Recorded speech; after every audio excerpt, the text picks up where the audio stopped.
This is a doctor. The world is getting crazier. People are acting more and more insane. The end of the world is tomorrow. Tomorrow.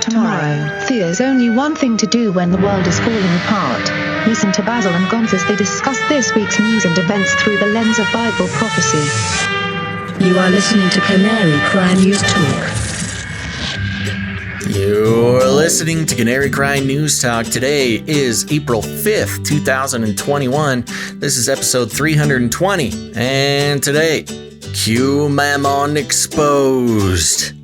That's right, and I did not kick off the robot wars, but I am your best buddy, Basil. And I am not Q-ANON, but I am a victim of Asian love and hate. My name is Gonz. Welcome to the podcast where we praise Jesus while reporting the egregious with a well-rounded, biblically grounded take on world events. And we're back, episode 320. Yeah, we're back. I'm back in the studio. Internet connection nominally better. I know last episode was a disappointment for everyone. But things should be back to normal. We hope. We can only pray, Gonz. Yep. Pray for the little technology stuff to work, the little bugs in the interwebs and machines to fall in line. Well, I think it was a little bit more than a bug last time. Well, it might have been like what was that movie? Gremlins? Oh, no, the bug one. Oh, the bug one, yeah. The one with the spacemen and they're fighting the bugs. I keep wanting to say Super Troopers. No, Starship Troopers. Starship Troopers, yeah. That's what it is. Yeah, those kinds of bugs, the big ones. But I think we're going to be okay today. Anything fun happen this weekend? Nope, just spent some time with family. Got way too much information about hospital visits from the father-in-law, and that's about it. Okay. Yeah. Okay, sounds exciting. Well, it was Easter, so happy post-Easter. Yeah, happy Ishtar Day, everybody. Post-Ishtar Day. Yeah. Ostera, Ishtar, so many options for that holiday. But for those who use it to celebrate the resurrection of Christ, yep. He did it. He did it again. He did it again? Mm-hmm. What are you talking about? He resurrected. I know. He did it once. Yeah. So are you saying that it's way too early to be getting into these nitpicky theological debates? I know. I'm a theological nitpicker. I saw Steven Crowder tweet about that, and he was like, "Never again." And I'm like, "Hey, wait a minute. What do you mean never again? The whole eschatology of Christianity is based on the resurrection of the dead." But of course, I was just being sure nitpicky. That was really fun for everybody involved. Yeah. Anyway. All right. Well, should we get right into it? You want to hear about Flippy? Like, subscribe, bell button, all. Like, subscribe, bell button. Oh yeah, do that. Yeah, that first. Make sure to like, subscribe, bell button, and hit the all. And yeah, I'm ready for Flippy. Flippy update. Do you want fries with that? Okay, for those who are new to the show, Flippy is the colloquial name for the disembodied robot arms that are taking over our jobs, enslaving our children, and flirting with our spouses.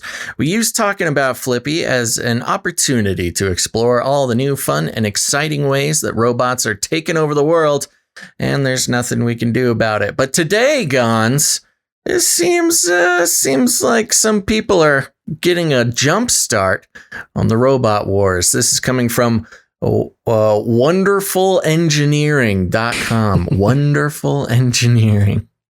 I think, some engineering enthusiasts maybe ran out of adjectives. Wonderful. The headline is that's human people, have started throwing eggs at Google's autonomous vans. Dun, dun, dun. Arm yourselves, folks. Robots are taking over the world, and it worries many people, the humans of a possible new robotic world order. It is quite a while now that the world has been introduced to independently run robotic technologies entirely autonomous, controlling many human-run operations. Robot hate has been rising simultaneously, with some fearing accidents on the roads with more use of autonomously run vehicles and others fearing losing their jobs. Okay, Gons, we're identifying the next social justice movement as we speak here. Yep. A recent example of hate on growing autonomous power is an attack on Google-backed self-driving vans by Waymo. Autonomous vans were going through their initial road testing in Phoenix, Arizona, when haters started throwing eggs on them. Haters! It was a hate crime, Gonzo. Expressing how much they want this to stop. The technology is evolving, and so are our behaviors, making us more conveniently reliable on autonomous technology. The commute world has also covered a long distance, starting from combustion cars to adding features like cruise control, which later advanced to adaptive cruise control. Ooh, the electric autonomously run vehicles that do pretty well without human supervision are a thing for quite some time now. While providing convenience, these technologies are mainly taking away the human role. That is exactly what bothers people in Phoenix, Arizona. Waymo has been testing its autonomous run vehicles on Phoenix's roads, given that it's an easy pick. With loose policies, manufacturers of autonomous vehicles find it a sanctuary to test their newly built models. Sanctuary city. Yeah. Preferably these autonomous testing are kept secret and away from where they could catch attention. Why? Because such testings have led to accidents given the machine error. There are numerous such examples where a driverless car was the reason for a fatal accident, hence leaving most of the states to force strict policies over such testings on the road. The hate sentiment against autonomous technology isn't a new thing. It is just more fueled with advancements in the field. I feel like whatever AI that was writing this article it needed a nap by the time it got to the end. The hate sentiment against autonomous technology isn't a new thing. It is just more fueled with advancements in the field. Although the haters even know their hate is so little to stop the technology. Oh gosh, it's breaking down. Although the haters even know their hate is so little to stop the technology from growing, leading to a more convenient world for some while increasing hardships for others. That sentence at the end makes no sense. It's not even a sentence at the end. Complete breakdown. But you get the point, folks. We've actually, Phoenix has been a hotbed for this robotic autonomous hate. Phoenix. Yes, for a few years. There was another attack on some other robots in Phoenix a couple of years ago.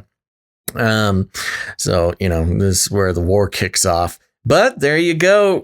I think we called it a couple of years ago on some other Flippy updates, but now the language is just so blatant, and we've had a few years to be sort of programmed by the social justice, communication mechanisms.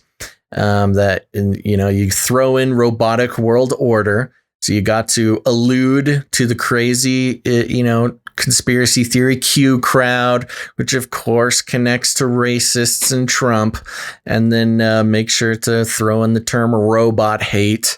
And there you go. We are ready, and we are set and ready to kick off the social justice movement for robots. Which, is not necessarily come as a surprise to our listeners, but we like to track it step by step as it goes. Yeah, Basil, first off, you're doing the transparent thing again. I need you to come back to 3D reality and, come back to the solid state. Your transparent state is freaking people out, number best. 1. Number 2, okay. This is an example of anti-robot extremism. Oh, yeah. There he is. Coming in early with the jokes. Coming in hot. Okay. I don't know. I think we're going to see more of this as we see robots just out and about. People are going to throw eggs at it or throw whatever. There's going to be some resistance. And until people accept it, this is going to be a normal thing. Just anywhere in society. Yeah.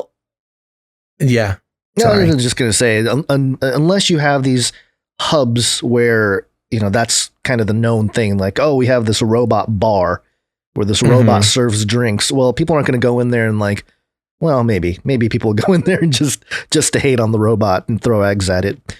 No doubt. No, it's no doing it doubt that again. will happen. You can't stay in 3D today. Well, I might just have to stay transparent. It's the ghost protocol. Yeah. But I'll add another layer of this to you. And this is subtle. And this is why you listen to Canary Cry News Talk.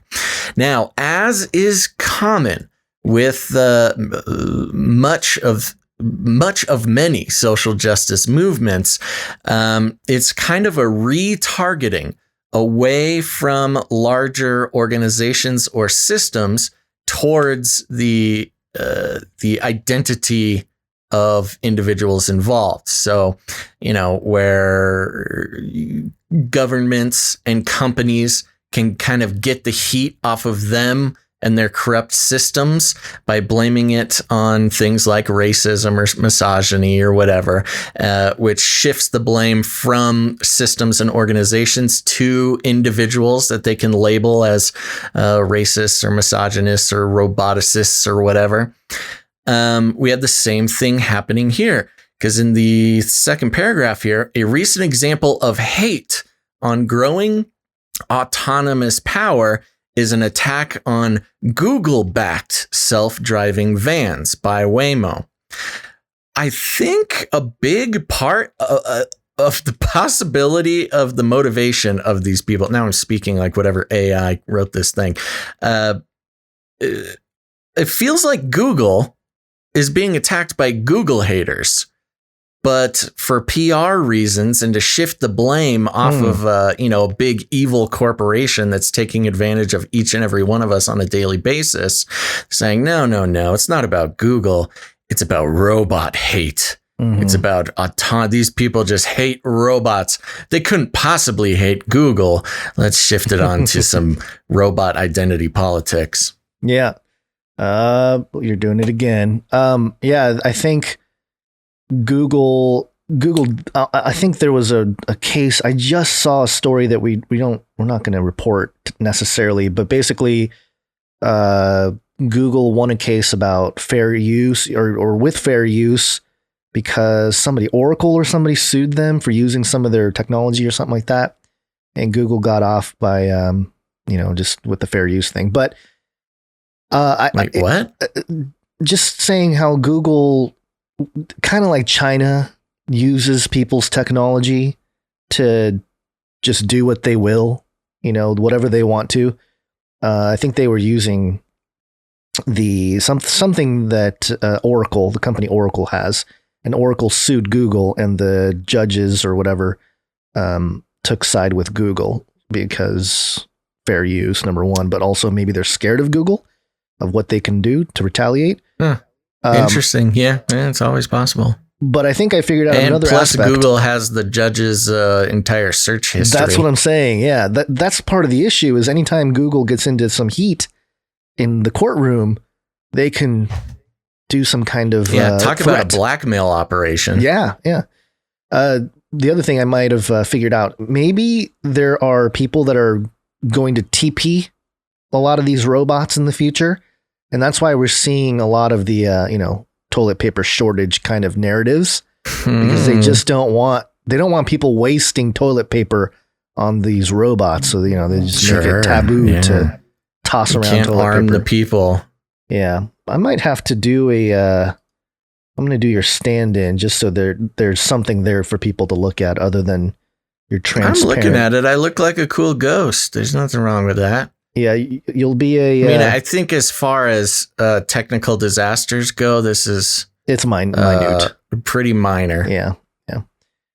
Okay, well, anything else? Are you going to throw eggs at Waymo vehicles? No. I feel like this might be a false flag also, but that's for another podcast. False flag. Or if you do decide to participate, they will track you down. They will. No way, Jose. They will. No, violence is not the answer. They will find out who you are and track you down and make a documentary on you, just like they did for Mr. Q-ANON. Q the miserable, Q the desperate. What must I do to convince you people? You're right, Q. This is dailymail.co.uk, and we know about the Q documentary on HBO. Well, apparently it concluded with some, I guess, revealings or a big bombshell, supposedly. Headline, Q Unmasked, ? Right-wing conspiracy group Q-ANON's mysterious leader, Q, is named as Ron Watkins, the son of 8chan owner, in new docuseries. Now, Ron Watkins was at Code Monkeys on Twitter, and I think he was banned in like January. But let's see what this says here. A new HBO docuseries has named head of QAnon as Ronald Watkins, the son of the owner of the unregulated online messaging board 8chan, where the theory took its roots and has exploded in recent years. Q, Into the Storm is a 6-part series that's airing on HBO Max on March 21st, which was a couple weeks ago. Its filmmakers name Watkins, the son of 8chan founder Jim Watkins, as Q, the head of the right-wing pro-Trump conspiracy theory group QAnon. Ron Watkins is interviewed as part of the series as his father and other members of the group. It's unclear if he asked directly whether or not he was Q, or what led the filmmaker, Cullen Hallback, to the conclusion that he is. Hallback says he spent 3 years studying the right-wing group. In a clip from his interview with Ron in the trailer, Ron is shown asking, "So you're making a list of who might be Q. Let's continue then." Ron is the administrator of 8chan, known as 8kun, an online message board where QAnon sprouted roots in 2017 and gained followers. QAnon began as a marginalized theory that was somewhat contained to the dark corners of the internet, but it exploded under Donald Trump's presidency. It was particularly bolstered by the unproven theory that widespread voter fraud won the election for Biden amid widespread conspiracy theories about the COVID-19 pandemic. It's got a picture of Ron there. And it says there's some pictures from obviously the Capitol riots, the insurrection. Of course. The horned guy, the QAnon shaman. The premise of QAnon is that there is a deep state organization of Satan-worshipping pedophiles who Trump was fighting against throughout his presidency. Many of the January 6th Capitol rioters were QAnon theorists. 8chan was originally created by Frederick Brennan, but he quit after the Watkins refused to remove the racist manifesto of Christchurch, New Zealand shooter in 2018. The site is hosted on servers in Manila in the Philippines and is safe from the censorship that Trump fans complain about on Western social media. Brennan has been trying for years to get the site taken offline, claiming it is now out of control and dangerous. He previously named either Ron or Jim as Q, saying in a June 2020 interview, quote, "I definitely 100% believe that Q either knows Jim or Ron Watkins or was hired by Jim or Ron Watkins. Only Jim and Ron have verified Q's posts on 8chan, which has fueled speculation that one of them is the leader. The posts have also appeared on 4chan, the less extreme version of the site. Many of the writers, 4chan's less extreme. That's pretty crazy. Yeah. Many of the writers, weird. Was that? Yeah, I mean, I agree. That's a crazy thing to say, but okay. They're equally extreme, if you want to use that word, extreme. Yeah. Or extreme. Many of the rioters from the January 8th attack on the US Capitol were QAnon followers. January 8th? Yeah. What's up with that? What happened on January 8th? I don't know. I don't recall anything going on the 8th. This is from a different timeline, Basil. You got to understand. That is weird. This is from a different timeline of the past. You know, these people, the 6th, the 8th, it's all blending together. Were QAnon followers, and some even wore Q-branded clothing. The rioters were irate and incredulous when Trump lost the election and deduced that the only explanation for it was that he is being victimized by a secret organization of powerful pedophiles and child traffickers who had arranged widespread voter fraud to secure the election for Biden. Among the wild theories tied to QAnon is frazzle drip, a far-fetched theory that claims there's a video of Hillary Clinton and her former aide Huma Abedin mutilating a young girl and drinking her blood as part of a satanic ritual. I remember hearing about that. There was a lot of, I guess, people in law enforcement that were coming out and saying, "Oh, we've seen the footage and made my stomach turn. I almost threw up," and all that kind of stuff. Yeah, there's a couple FBI guys, I think. Yeah, QAnon also believes the Pizzagate theory that a pizzeria in Washington, D.C. was being used by powerful politicians and leaders to sexually traffic children. None of the theories have ever been supported by any evidence. Yeah, if you misdirect or represent the actual thing. We gotta figure out if this guy is Q or not. They were at first considered harmless, marginalized to a corner of the internet, but under Trump's presidency, they gained steam and have now infiltrated the real world of politics. And there's a Q post there. Boom, boom, boom, boom. A week to remember, dark to light, blackout necessary. And then there's a picture of Marjorie Taylor Greene. Republican Congresswoman Marjorie Taylor Greene has said in the past that she believes some of what QAnon teaches, and some voters factored it in when deciding how to cast their ballots this year. Watkins lived with his father in the Philippines in the early 2000s. It's believed he is now living in Japan, but it's unclear where. It is also unclear how old he is. QAnon took its roots after President Trump won the 2016 election. In 2017, the posts known as Q drops started appearing online.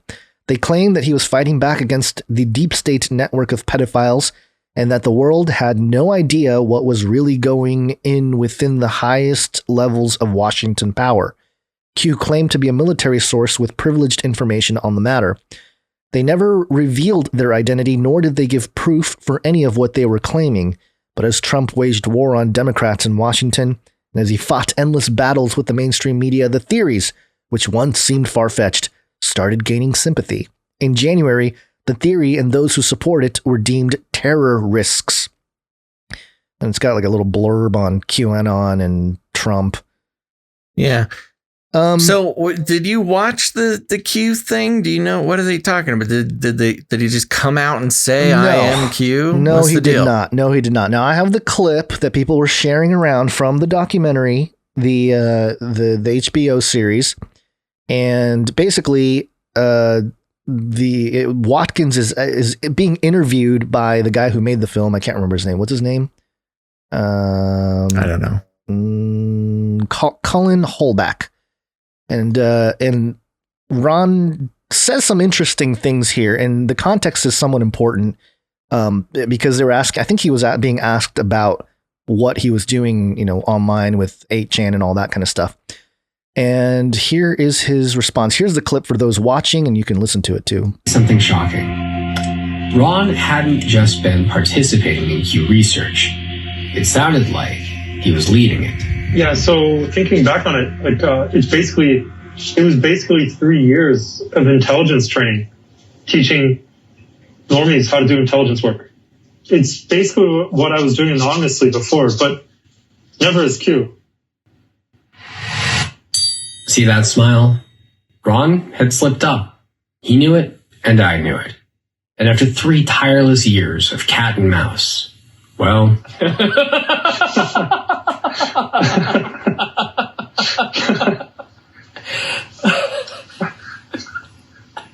Never as Q, I promise. Never as Q. Okay. Because I am not Q. It never was. Oh, man. All right, so that's the clip that everyone was sharing where... Okay, I mean, I can see that. I don't know if it's entirely convincing, but okay. Yeah, so people are saying, he kind of cleared his throat after saying he's not Q. He kind of pulls the camera away and maybe says like, "Oh, shoot, I gave it up." But he does kind of smile. That is weird that he would smile after saying something like that, never as Q, and then like, "Hey, big smile." And I think it's a little bit of kind of reading into it. That's what I was going to say. I think the filmmaker here, they needed a reveal. They needed a big payoff at the end of a 6-hour, I think it was a series.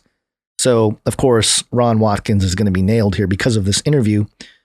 But the stuff he said is interesting anyway. It was basically 3 years of intelligence training, teaching normies how to do intelligence work, which if you kind of think about it, that's kind of what Q was doing.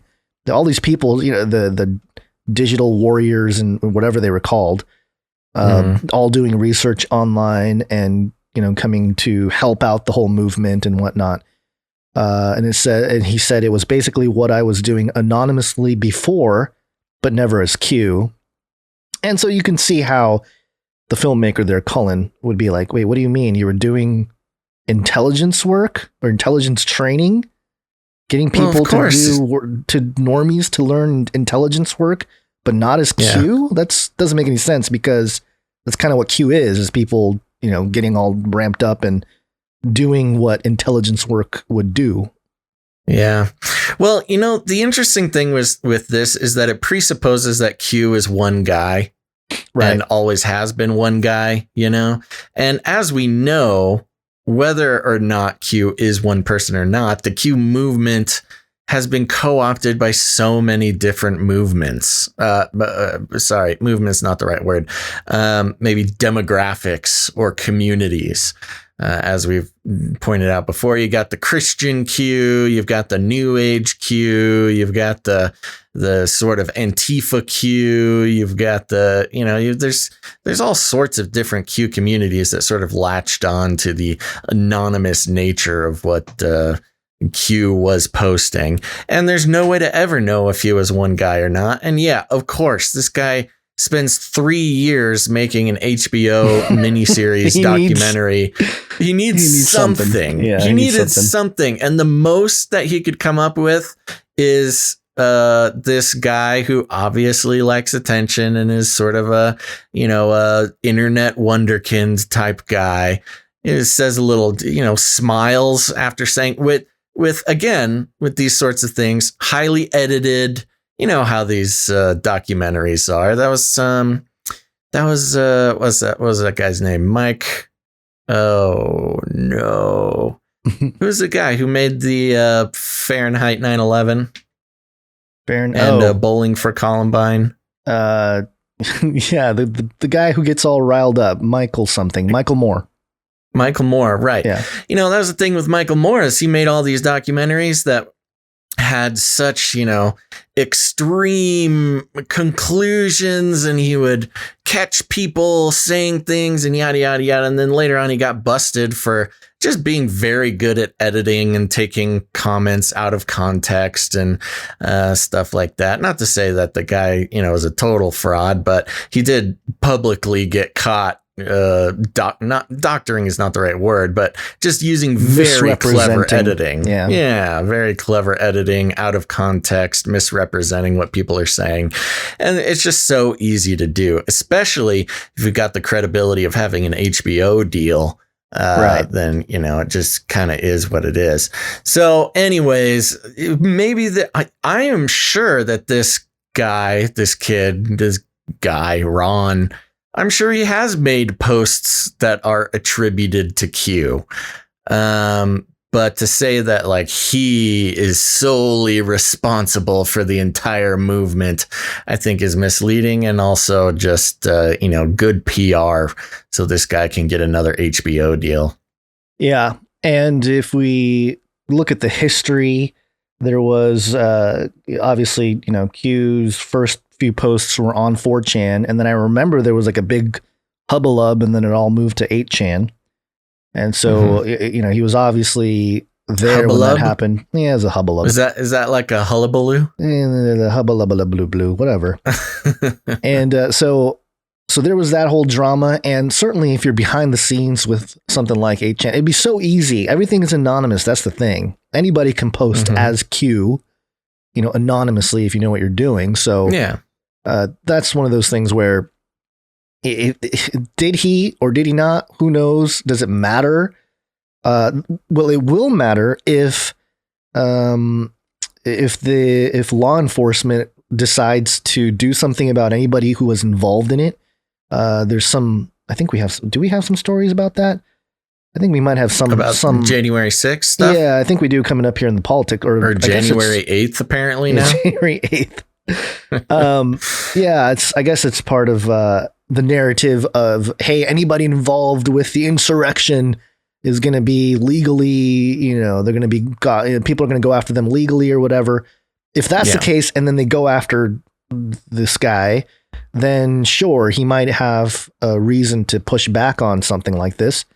But, again, he was banned on Twitter in January, and he was pushing a lot of the voter fraud stuff from the electronic Yeah, he was side. like a main source. Yeah. I mean, we even used him as a source for we reported that he was saying stuff, nothing. Right. That's what I mean. Crazy, The reports going around, a lot of it was coming directly from his Twitter account. So yeah, I have no doubt that he was on board and did some dissemination. I don't even really think Q is one person. I mean, I still hold to Q being a modern day Operation Truth. So, I'm sure there's lots of people behind it and possibly many organizations, possibly intelligence organizations from the US and around the world, but who knows? The real interesting thing, remember at the beginning in the olden days, at the beginning of lockdown with Joe Exotic and Tiger King? Mm-hmm. And he ended up going to jail specifically because the documentary came out, and Carol Baskin's, her murder investigation got reopened because of the documentary. That'll be interesting to see with this. I mean, because of this documentary, if old Ronnie boy here starts getting investigated, maybe goes to trial, see if the court system can pin him on being Q. That'll be the really interesting thing to watch. Yeah, and can they even find him? They don't even know where he is.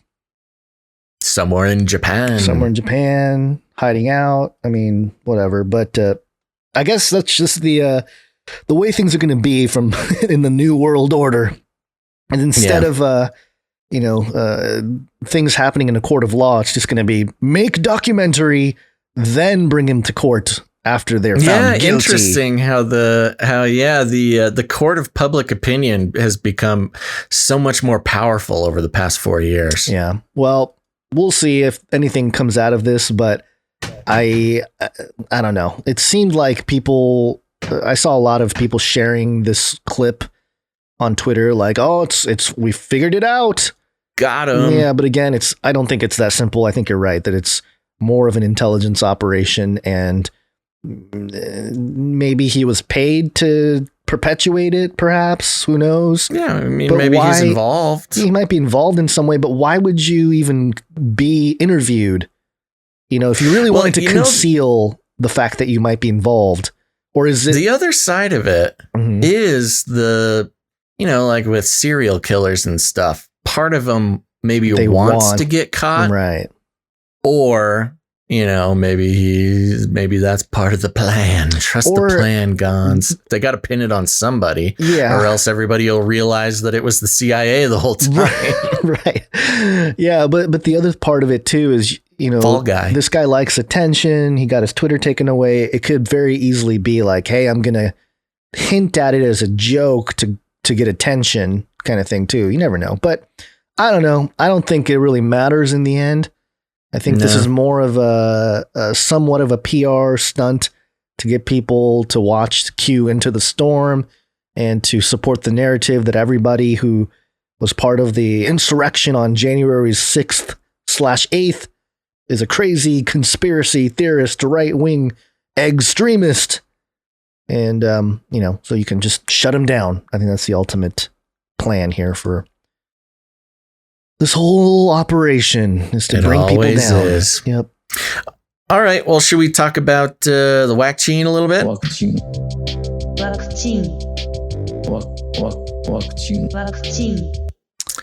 Yeah. Now, CNN has been on a roll lately, Gons. I don't know if you've noticed this. Yeah, they've really been on top of it, the communist news network there.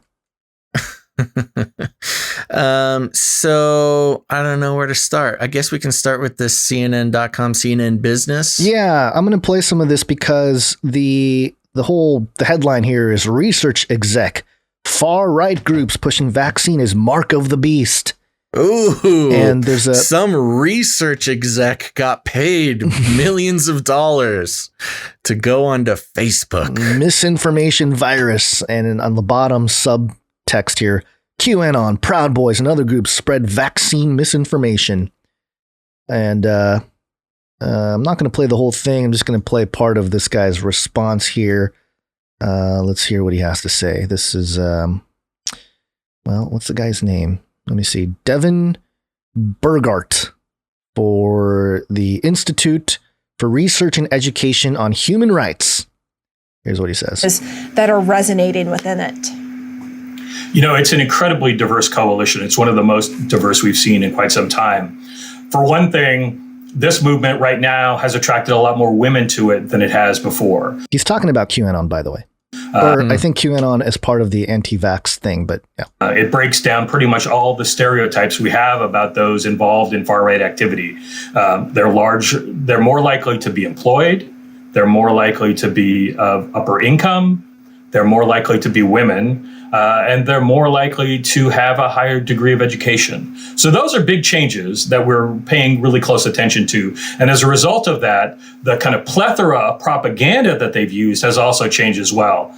Now they're using all kinds of different messages to reach different crowds. So it's everything from anti-vaxxer messages targeted at moms and yoga influencers to conspiracies around COVID-19 vaccine being the mark of the beast to COVID-19 being pause it real quick? So is he saying the people participating in spreading conspiracy theories are higher educated, high income women? Yep. I think he's specifically talking about QAnon. Do you want me to include the question? No, I trust you. Okay. If that's what it was. I mean, I don't know. Maybe it might be good for just context. For context, yeah. It's just interesting. I didn't really have much more to say besides just the point that goes completely against the mainstream doctrine of conspiracy theorists are uneducated, low income men. That's always been the criticism or the, it shouldn't necessarily be a criticism, but that's what they say to discount conspiracy theorists. It's like, oh, it's just uneducated, poor people who just want to feel some control in their lives. And this guy's saying it's completely the opposite. Highly educated, rich women. Yeah. It's because I think because it doesn't fit the narrative, they have to come up with different explanations. Yeah. I think this is it could be the amorphous nature of Q also that they just found a different group, but this, I think it's consistent with something that we're seeing a lot of here. This is a headline from National Post. Avi Benlolo, are educated people more anti-Semitic? This was published 3 days ago. So there's this concerted effort in the news right now where they're saying higher educated people are more anti-Semitic than you'd think. It's a very strange that is push. Interesting. Yeah. It's because, and it's, again, kind of going with this shift that we've been seeing. I mean, we've been identifying some sort of shift. Well, plenty of shifts over the past few years. But the shift from, calling people poor and uneducated, so don't trust them, has sort of stopped working. Mm-hmm. It's not quite getting us, we're not getting the public opinion polls that we want by blaming uneducated poor people. So let's try switching it around because, excuse me, my goodness. Because now, it's all about mobilizing poor people against the rich. That's how we're going to get our great reset. That's how we're going to get, systemic change, things like that. I don't know. Let's keep going. This is very interesting. Tool for a one world government to use to try and take over the planet. Those are oftentimes combined with anti-Semitic conspiracy theories to, kind of further rile up this base. And as a result, we've seen many of these groups now not only engage just, typical anti-vaxxers, but also bring in armed militia types and other far-right paramilitaries to create a really toxic mix to make it harder for those on the front lines trying to get out the vaccine. And it actually, in some cases, even threatening the lives of doctors and public health officials who are doing their jobs and trying to fight the pandemic. There you go. So again, it's interesting how they're just kind of sweeping together, switching it up to the higher educated women narrative, and then going straight into the, hey, they're pushing the anti-vax. They're pushing that it's the mark of the beast. They're pushing that it's a one world government, and they're a paramilitary. It's a big anti-Semitic. They're just they all need to be arrested. They're all the things. They're all the things. The big toxic mix of haters and people that should not be part of society. And that's kind of the push of the direction of this thing, is that these folks are not worthy to participate in society. And I don't know, it's troubling, but not surprising. But yeah, I did want to highlight the anti-Semitic thing because, again, there's been a slew of articles in the last couple weeks saying that, anti-Semitism on the rise, and people of higher education, the higher they are in education, the more anti-Semitic they seem to get, and blah, blah, blah. So kind of which is interesting because originally not originally, but in the early to mid 20th century, anti-Semitism was an academic pursuit. It was an academic milieu. It was only after World War II that anti-Semitism became, again, this whole switcheroo of like, it was a uneducated thing. It was a poor person, uneducated thing to hate people, when, a lot of the eugenics, a lot of the, race superiority, those were all academic pursuits. Mm-hmm. Yep. Actually, so it's kind of following the same pattern. Yeah. And then the article here on National Post actually mentions that 8 of the 15 men who approved the Nazis' final solution on January 20th, 1942 held doctorates and were highly regarded in the Nazi party as so-called intellectuals. Yeah. Which is kind of interesting too, because so much of mainstream media has been in bed with public academia to support what they're saying. It's kind of like a big mixture, this toxic mixture of big pharma, public education, and mainstream media all peddling lies. But lies. But yeah, it'll be interesting to see. I think we are seeing a kind of a paradigm shift, and I think as we go forward here, and we'll talk about the aliens and stuff like that after the break, but I do think there might be some more pressures amidst the ivory towers of mainstream media and education as we go forward here. And it has to do with some of the alien stuff. There's that June deadline for the government to reveal what they know about UFOs and stuff. That could really create the not for the government to reveal, but for the intelligence agencies to reveal to Congress. Right. But I think that's going to be a lot more public than people think. It's not going to just be. Well, certainly if it's used for some sort of psyop, that would be the case. Yeah. All right. Well, I got a clip from CNN here talking about shifts. Yes, we're talking about shifts, and CNN, of course, being a sort of a main propagation outlet. It's where these shifts sort of begin in the mainstream. Let's just jump right into this clip. Let's just play the whole thing. You want to play the whole thing? Okay. I do. It's not very long. It's a couple minutes. We talk about vaccine hesitancy as something that's a political statement, but I think that it's much more than that. And I think that we do it a disservice when we think that it's just people trying to make us. Okay, hold on. She's talking so fast. I don't have this on multiple speed, right? No, I don't. I don't think so. Is there a volume knob on this thing? Or there's no volume? Come on, CNN. Give us a volume bar. No, you must listen to it at full blast. Be programmed.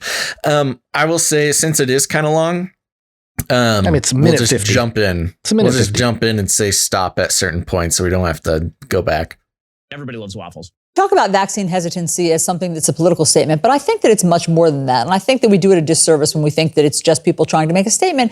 It's people who may have some sort of underlying condition, some sort of health condition, they're just afraid. I mean, that's it. They're just afraid because it hasn't been around long. These vaccines are also new and it's also experimental. And they fear, well, maybe we'll learn something a year from now that will affect, my clotting disorder or affect, I hear women say my fertility. I think that that's natural. But I don't know what you can say to people who are just sort of waiting for more information before they get vaccinated. Okay, pause it real quick before the doctor gets in. So this was something very surprising to suddenly, again, we've been living through a year of, more than a year, but especially the past year, a year of shaming anti-vaxxers and anti-science. And these people, again, are uneducated and yada, yada, yada, crazy religious people, whatever it may be. But now we have a sudden turn going on CNN, a little shift towards, hey, maybe we shouldn't just be mean to these people. Let's try to understand it. They're making some good points. Couple things, a couple possibilities. One, again, the shame is not working how they thought it was or would, and they're realizing that they just get more pushback than ever. Creating this, one side against the other on the vaccine debate. But more likely, I think that there's more liberals, and in fact, I know this, at least with the liberals in my life, there's more liberals than ever who are feeling alienated by their own media. Because, the straightforward logic of vaccine hesitancy just makes sense to a lot of them. And I think a lot more liberals are vaccine hesitant than the mainstream would appreciate them to be. And so they're realizing they got to stop alienating their base. Let's continue and see what the good doctor has to say. I'll add to that real quick that we've read some articles about how to deal with skeptics and anti-vaxxers. And remember how all of them said, oh, don't get mad at them. Try to understand them. And I feel like she's just using that blueprint there of like, oh, we're trying to understand these people that are skeptical and, trying to frame what they're thinking and whatever. But let's see what the and she even says in there, oh, it makes sense, it totally makes sense. You're worried, it's new, maybe you have underlying conditions, yada yada yada. And then so the doctor here is going to give all the good liberals some advice on how to deal with vaccine hesitancy. Yeah, I completely agree, Allison. I think we should not be demonizing people who are saying, I want to wait and see. I think we should understand. I understand why people want to wait and they want to understand more. Here's what I say to them. With every other vaccine that we have developed as humanity, almost every one of them, like all the side effects that are important show up within the first few weeks and certainly by the first 2 months. So one of the reasons why many of us last fall we're asking for the FDA to wait at least 2 months before making a decision about these vaccines, because if there were going to be problems, including fertility problems or other types of immune problems, that they would become apparent within 2 months of people getting vaccinated. Hold on. Okay, pause it. How can you have a fertility? So, right. Okay. No. I hear you.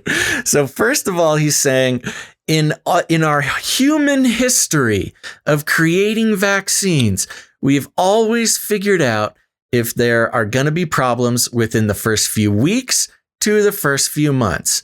Now, first of all, our entire history of humans making vaccines, this is a brand new technology. We have never made a vaccine using this technology. So he's making a false equivalency that this vaccine is like all other vaccines, which is just categorically untrue.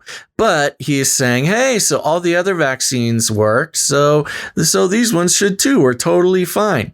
And then, like you were just going to say, the problems with fertility. You are not going to find out in any scientifically adequate numbers if there are fertility problems in the first couple weeks to couple months. I'm no Dr. Gons, but I think it takes at least 9 months to figure out. I've gone through the process a couple times here in the last few years, and I'll tell you, it takes more than 2 months for the whole process. Takes more than a couple weeks to a couple months to figure out if there's problems.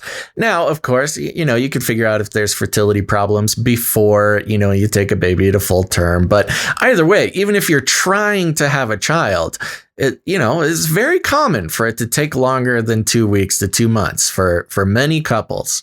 So again, a false equivalency. And this is a doctor. This doctor is being so irresponsible just on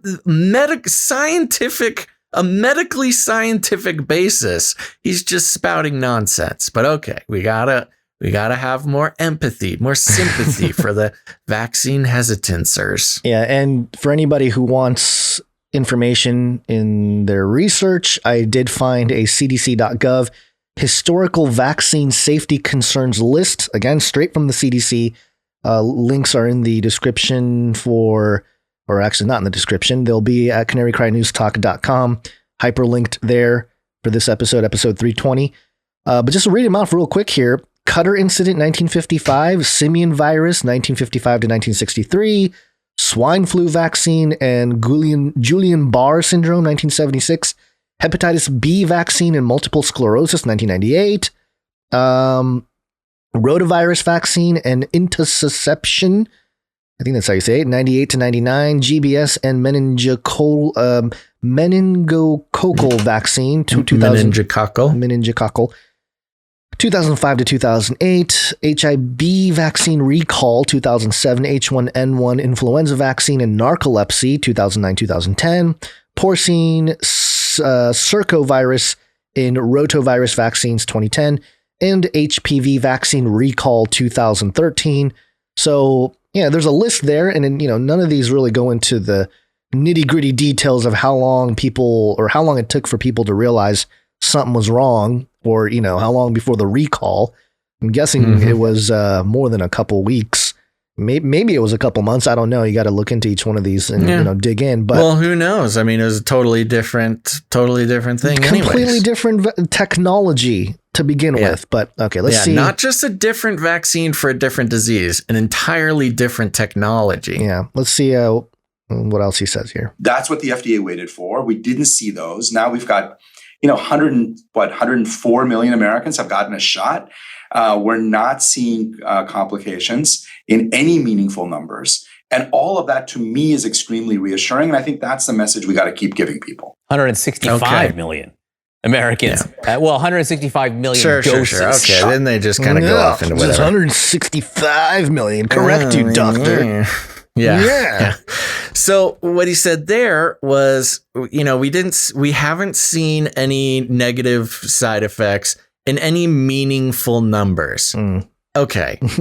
So, I mean, this gets a little subjective and it gets a little, philosophical, but what is a meaningful number? Yeah. If one person dies, if 100 people get a skin melting rash, if 1,000 people get a Guillain-Barré syndrome, whatever it is, I mean, just to say it's not a meaningful number shows, and that is a mindset of a medical dictatorship and a technocrat who, because it's not about the individual experience. It's about, we didn't kill that many people. Well, because if it was the doctor's child or wife, that's one, right.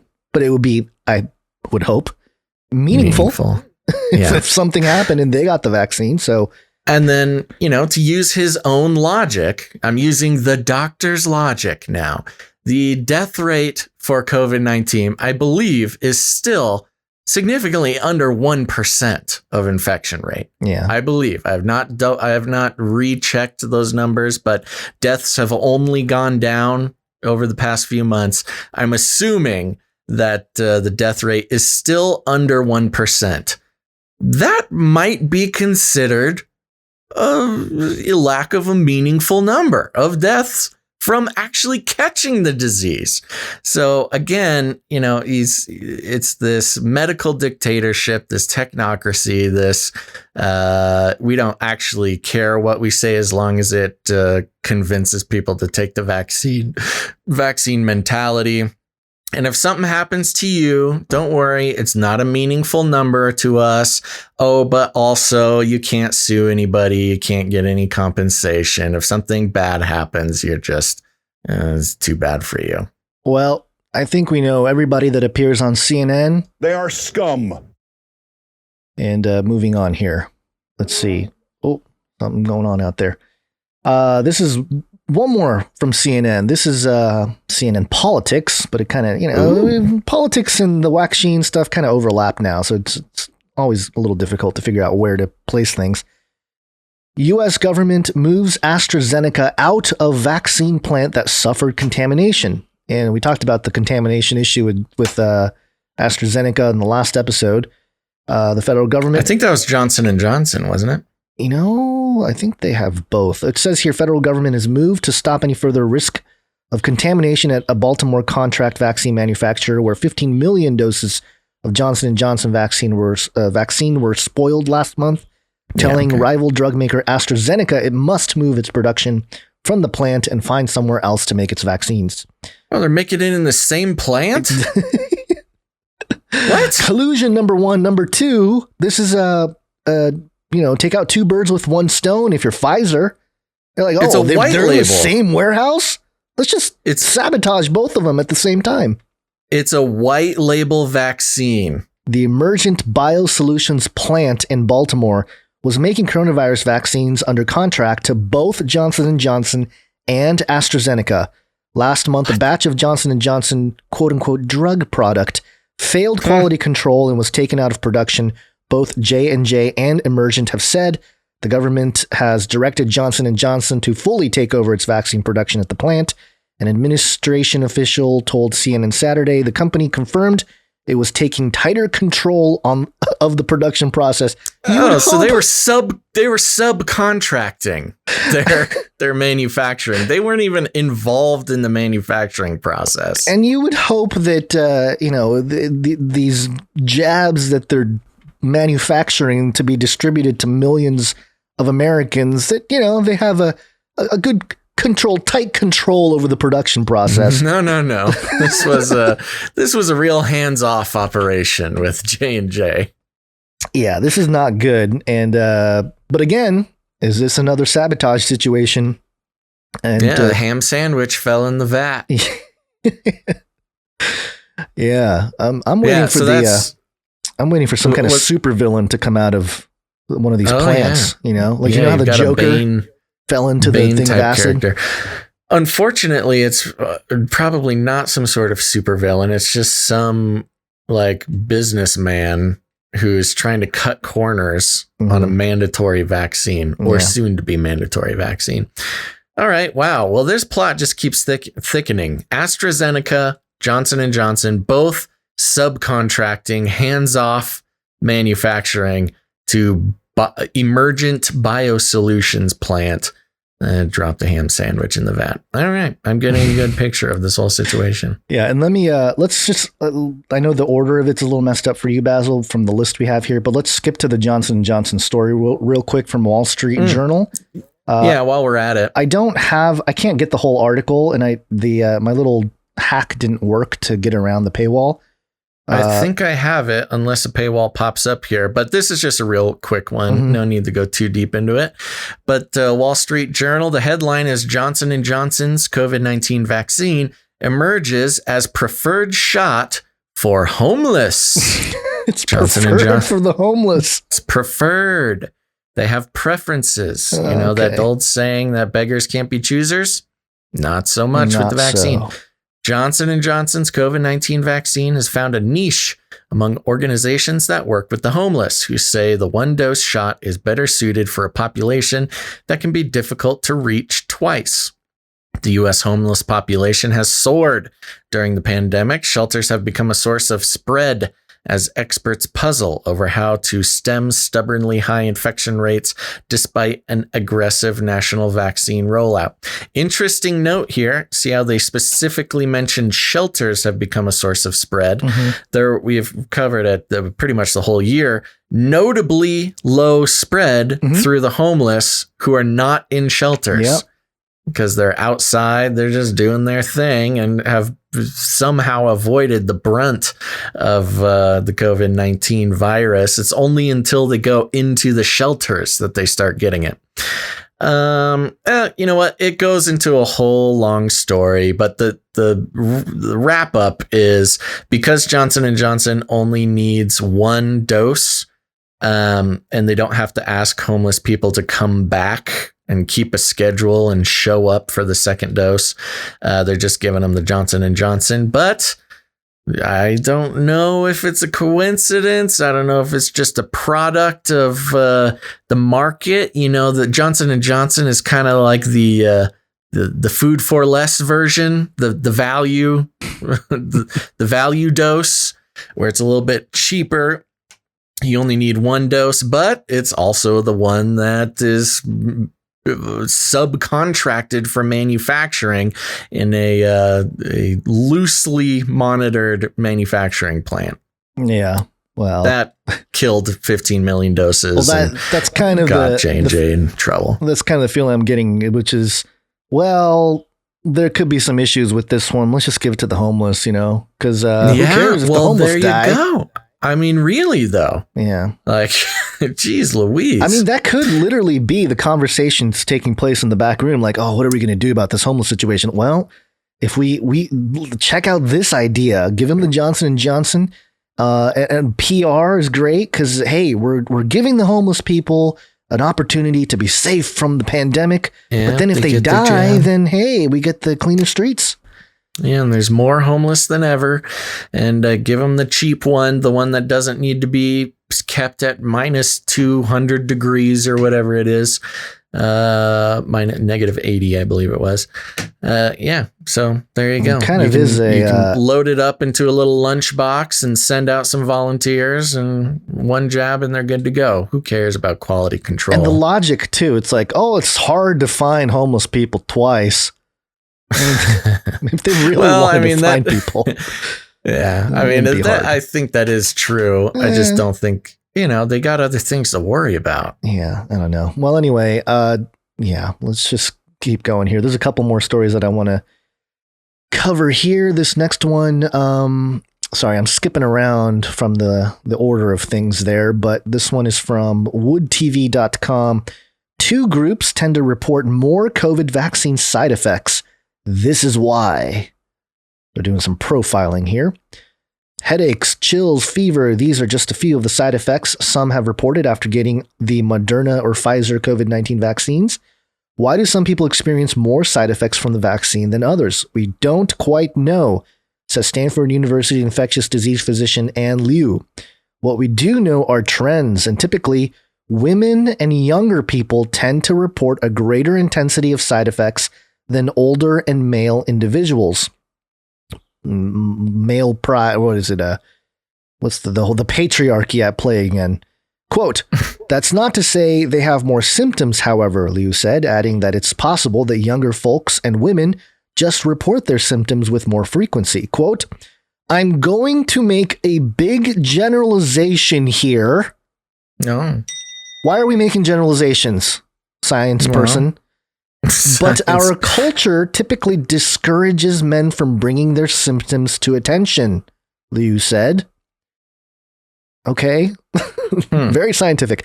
As for why younger people experience more symptoms, that could be a result of them having stronger immune systems. Oh, what? They have stronger immune systems, so they have more of an effect. Is this weakening their immune system possibly? Quote, older people's immune systems tend to get weaker over time, Liu explained, meaning their reaction to the vaccine will be less intense. Quote, if you have no side effects, you may have a weaker response, Liu said. That's not. This is all part of the storyline of, if you get super sick from the vaccine, that means it's working. Yeah, exactly. That's not to say the vaccine isn't working. The immune system is complex and multi-pronged, and side effects aren't the only sign the vaccine is efficacious. Quote, overall, the vaccines are very effective in all groups studied, Liu said. Both the Pfizer and Moderna vaccines are about 95% effective at preventing COVID-19 infection, the drug makers have said. Except in animals. Yeah. Yeah. This is the reason why the mRNA vaccine technology was not used and didn't come to public consumption until now, because ever since 2002, they've been doing it in animals and they've been destroying. Yeah, they've been killing animals. They couldn't finish an animal trial because they murdered all of them. Yeah. The matter of vaccine side effects prompts a second question. Why does the second dose of the COVID-19 vaccine appear to have more symptoms than the first dose? According to Dr. William G. Greeno III, a professor emeritus at Johns Hopkins School of Medicine, who's known for his work on cholera, says there's a simple explanation for the increase in side effects. With the first, Gons. Yeah. Real quick, I don't want to make a big deal about it, but just because it's been 2 episodes in a row now, it's cholera. Cholera. Cholera. Yeah. Okay. Yeah. Cholera. Cholos. Oh, now we're really just racist against the Mexican people. It's a cholera. Okay. With the first dose, your body begins building its initial immune response, including producing antibodies. But with the second shot, aka the second exposure to the virus, quote, the big guns of your immune system react. The big guns. Quote, once your immune system recognizes the virus after the second dose, it's going to have a greater reaction to it, Greeno said. This is a sign the vaccine is working and that your immune system, quote, recognizes the vaccine in your body. With the second dose, your body not only creates antibodies, but spurs your lymph nodes and other parts of the body to react to the vaccine at the tissue level, hence additional side effects. That's how the article ends. I don't feel comfortable. I don't feel any better about it. Is there more? Oh, I guess this is... there's more, I guess. No, this is a different story. Yeah, that's it. That's a weird ending. That's what I'm saying. It's like, oh, okay. That makes me want to not take it even more. So thank you for that information. But don't worry, Gons. I, a good liberal reporter from CNN, understand you. Great. So there you go. Women and children tend to report more issues because they whine. They're whiny. And men don't, because we're men. And we don't complain about the side effects. That's so funny because it kind of goes against the fun mainstream thing where, women have much higher tolerance for pain. I just see it in memes and stuff, when a mom gets a cold, you'll never know it. She goes takes care of the kids, cleans the house, goes to work, does the yoga, picks up the kids, yada, yada, yada. But when daddy gets a cold, you can't get out of bed. I don't know. That might be a little bit too vague, but it just is kind of weird. It goes against that, that whole storyline. The narrative, yeah. Yeah, well, There you go. A couple more things here. We have indoor events returning in California this month. Yeah? Yes. Yeah. Well, I was just going to go through real quick. I don't know if there's not too much to it. I don't think we need to read it per se, because it's... Yeah. Not much in there. That California will allow indoor live events to resume with limitations beginning later this month, meaning an imminent return of things like concerts, sports, contests, and theatrical performance that have long been off limits on account of COVID-19 pandemic. So yeah, California finally starting to lift some of these restrictions. Do you think this is a Newsom response to losing his job? Oh, I would assume so. Yeah. I think he's trying to get everybody back on normal, quote unquote, normal, so that he can keep his job. What's funny? Yeah. Is some of the details in this article are exactly the same as the talk about Disneyland opening. Mm-hmm. The red tier, the yellow tier, the orange tier. It's all based off of, percentages of people who can show up. It's the exact same info from Disneyland, but it's like Disneyland got to have their own press release about it. because it's about the same timing as well. Yeah. As Disneyland. Well, I guess it was all theme parks opening up in April. So yeah, I don't know. Maybe that ever powerful theme park lobby group in California just like had a deal where they could announce that they're going to open up before anybody else. Yeah. It's the same rules and it's the same timing. Yeah. It's interesting. I mean, they are, I guess people consider Disneyland as sort of the I guess the pinnacle of being out in public. It's kind of like the ideal, hey, if Disneyland's open, then everything else is open kind of thing. Sure. But also April 15th, opening it up just in time for Hitler's birthday. Party on, 420. Everybody ready for that one? Yeah. Oh, yeah. Just bring on the Hitler parade. Okay. Oh, geez. Get canceled. Someone's going to ISO that. For those who are just listening, Gons is a person of color. It doesn't make it any better that I am of Japanese descent. I was going to say, I guess Japan was allied with Hitler. Yeah. Gons, you got to be more careful, I think. Okay, maybe not. All right. Okay, and this clip, of course, was going viral over the weekend. This is the Polish pastor kicks out Canadian police from his church at Passover. And it's a couple minutes long here. I'm just going to play it, and we can stop it. I think it's worth it. I don't think I caught any bad words or anything. Nope, I don't think there are. All right. Please get out. Get out of this property immediately. Real quick. Get out. Yep. Real quick, just to set it up for people who are just listening to the audio. If you haven't seen the clip, this is a clip inside of a church building here. There's 1, 2, 3, 4, 5, 6, at least six cops. Yeah, 6 or 7 who have entered the foyer of a church. It looks like one of them looks more like a public health inspector. Yeah. Normal looking person wearing a fleece. The rest are cops. And the video starts with this pastor coming at him pretty hard here.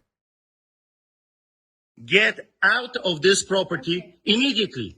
Out. I don't want to hear anything. Out of this property immediately. I don't want to hear a word. Out.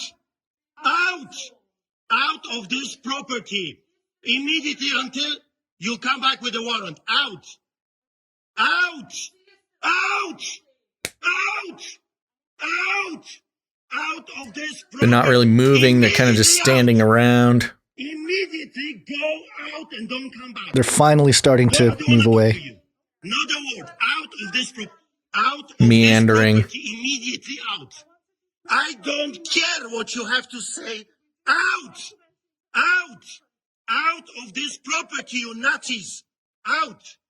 Out! Gestapo is not allowed here. Immediately, Gestapo is not allowed. Out! Do you understand English? Get out of this property. Go. So go. Go. And don't come back without the warrant.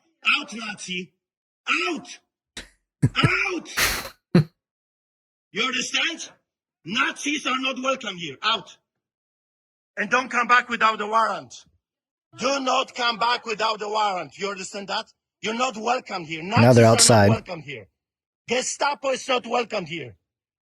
Do not come back, you Nazi psychopaths. Love it. That was my favorite part. Unbelievable, sick, evil people. Intimidating people in a church during the Passover. You Gestapo, Nazi, communists, fascists. Don't you dare coming back here. There they go. Yeah, they just sort of, the way they leave is so funny. It's very skulky. They're just kind of like meandering, not really moving with purpose. Almost like they're going slow just because they know they've been defeated, but they don't want to, give them the pleasure of just leaving or whatever. Yeah. Just staring at the ground, kicking rocks. This got people fired up. Now, an interesting thing about this, it kept, the headline all over the place is Polish pastor. Polish pastor kicking out the cops. Polish pastor rants at the cops for coming in. Polish. They kept repeating this. I was like, okay, Polish, interesting. Guys speaking English. They're in Canada. So it's just kind of a weird thing. Why not say Canadian pastor? Why not say whatever? They just really pastor love in driving Canada. home. Yes, pastor in Canada, whatever it is. But they kept driving this Polish pastor thing into the ground. And I think it's because it's a stronger connection to kicking Nazis out. Yeah, the history there. Yeah. The Wola massacre. I think 40 to 50,000 Polish civilians and enemy combatants were killed by Nazi troops. Yeah, it's much more... sorry to interrupt. No, go ahead. Much more powerful to have a Polish pastor kicking calling them Nazis and kicking the authorities out than to just have a Canadian pastor. Plus, Canadians, they're so polite. I don't think anybody would have believed. Yeah, and I don't feel bad. Feeling bad might not be the right description, but the police officers themselves are just kind of doing what they're being told to do. By showing up to a church like this and doing what they're doing, trying to shut it down or whatever it was. But of course, the overreach is pretty obvious, and we got some good ISOs. We can really kick people out of situations that are pretty illegal, if you want to call it that. Nazis are not welcome here. We just call it for what it is. Nazis are not welcome here, and also do not come back, you Nazi psychopaths. Just call them Nazi psychopaths. It's pretty straightforward. Nazi psychopath is such a great part of it. Yeah. That's funny. Yeah. Well, there you go, folks. Made it happen. I'm not really sure what now, obviously, they had 2 of the public health inspectors or whatever. So, but, showing up in force like they did on Passover, coming into the church, it's not a good look. Yeah, and what were they trying to do? Like just shut it down because a few people were gathered? It doesn't seem like it was a crazy bustling church. Yeah, I don't know. They didn't. There was only one other voice to be heard that wasn't shown on camera, so I don't know how many people were there, what was going on. Yeah, but know your rights, folks. Yeah, come back with a warrant. Yep. All right, we got a couple politic updates and then we'll take a break. Okay. It's Latin for many. Tick. They'll suck your blood. They'll suck Politics. your blood. Are you want me to go? Okay, I'll go. You want me to go? Okay. Yeah, whatever. New York I want to Times. What do you want to do? The only one I want to make sure to do is the My Pillow guy? judges, the Capitol Hill people. Oh, okay. Well, you can do it right after this one because they kind of connect. Okay. This is New York Times. Live updates. 1 officer killed and 1 injured in vehicle attack at U.S. Capitol, and suspect is dead, police say. This was from last week. It was happening live as we were on air. And this is the aftermath and, trying to figure out if it fit narratives or didn't fit narratives. And the report says from the New York Times, remember the outlet, the Capitol Police said the threat has been neutralized. Congress is on recess and President Biden left Washington for Camp David earlier on Friday. Capitol Police Officer William F. Evans was killed and a second officer was injured after being rammed by a vehicle at the heavily guarded northern entrance to the U.S. Capitol on Friday. The acting chief of the Capitol Police said the suspect was shot and killed. Officer Evans, an 18-year veteran of the force who served with the department's first responders unit and was known to friends as Billy, was injured in the violent confrontation and died shortly after. The chief, Yogananda D. Pittman, said in a statement, quote, "It is with a very, very heavy heart that I announce one of our officers has succumbed to his injuries," Ms. Pittman said, her voice choked with emotion. Quote, "I just ask that the public keep the U.S. Capitol and their families in your prayers." Speaker Nancy Pelosi called Officer Evans, quote, "a martyr for our democracy." Interesting how, for this occasion, the officers are martyrs, but for other occasions, down with the police. I know. Very obvious. I've really had a hard time when you pay as much attention as we and our producers and listeners do, things can get really frustrating, and we just got to remember they're just, it's all about control. It's all politician. All the specifically with mainstream media, They'll just pick and choose when cops are good or bad whenever it serves their particular agenda at the moment. After ramming the officers, the attacker, quote, exited the vehicle with a knife in hand and began lunging at the, interesting, Miss Pittman, I think it was at them. There's a typo in here. Typo, New York Times.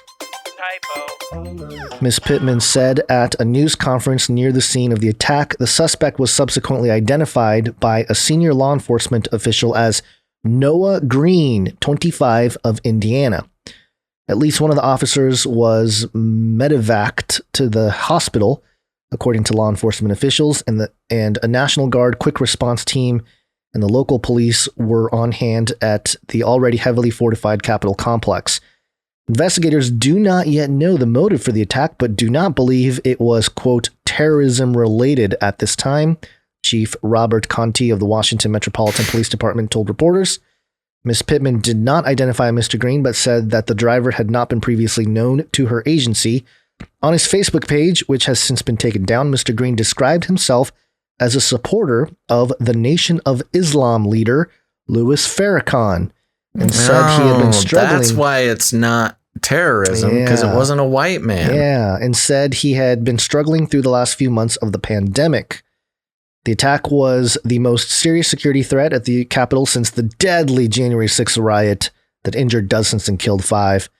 President Biden ordered flags at the White House to be flown at half staff in honor of Officer Evans, and Miss Pelosi ordered the same at the Capitol complex. Is it Miss Pelosi?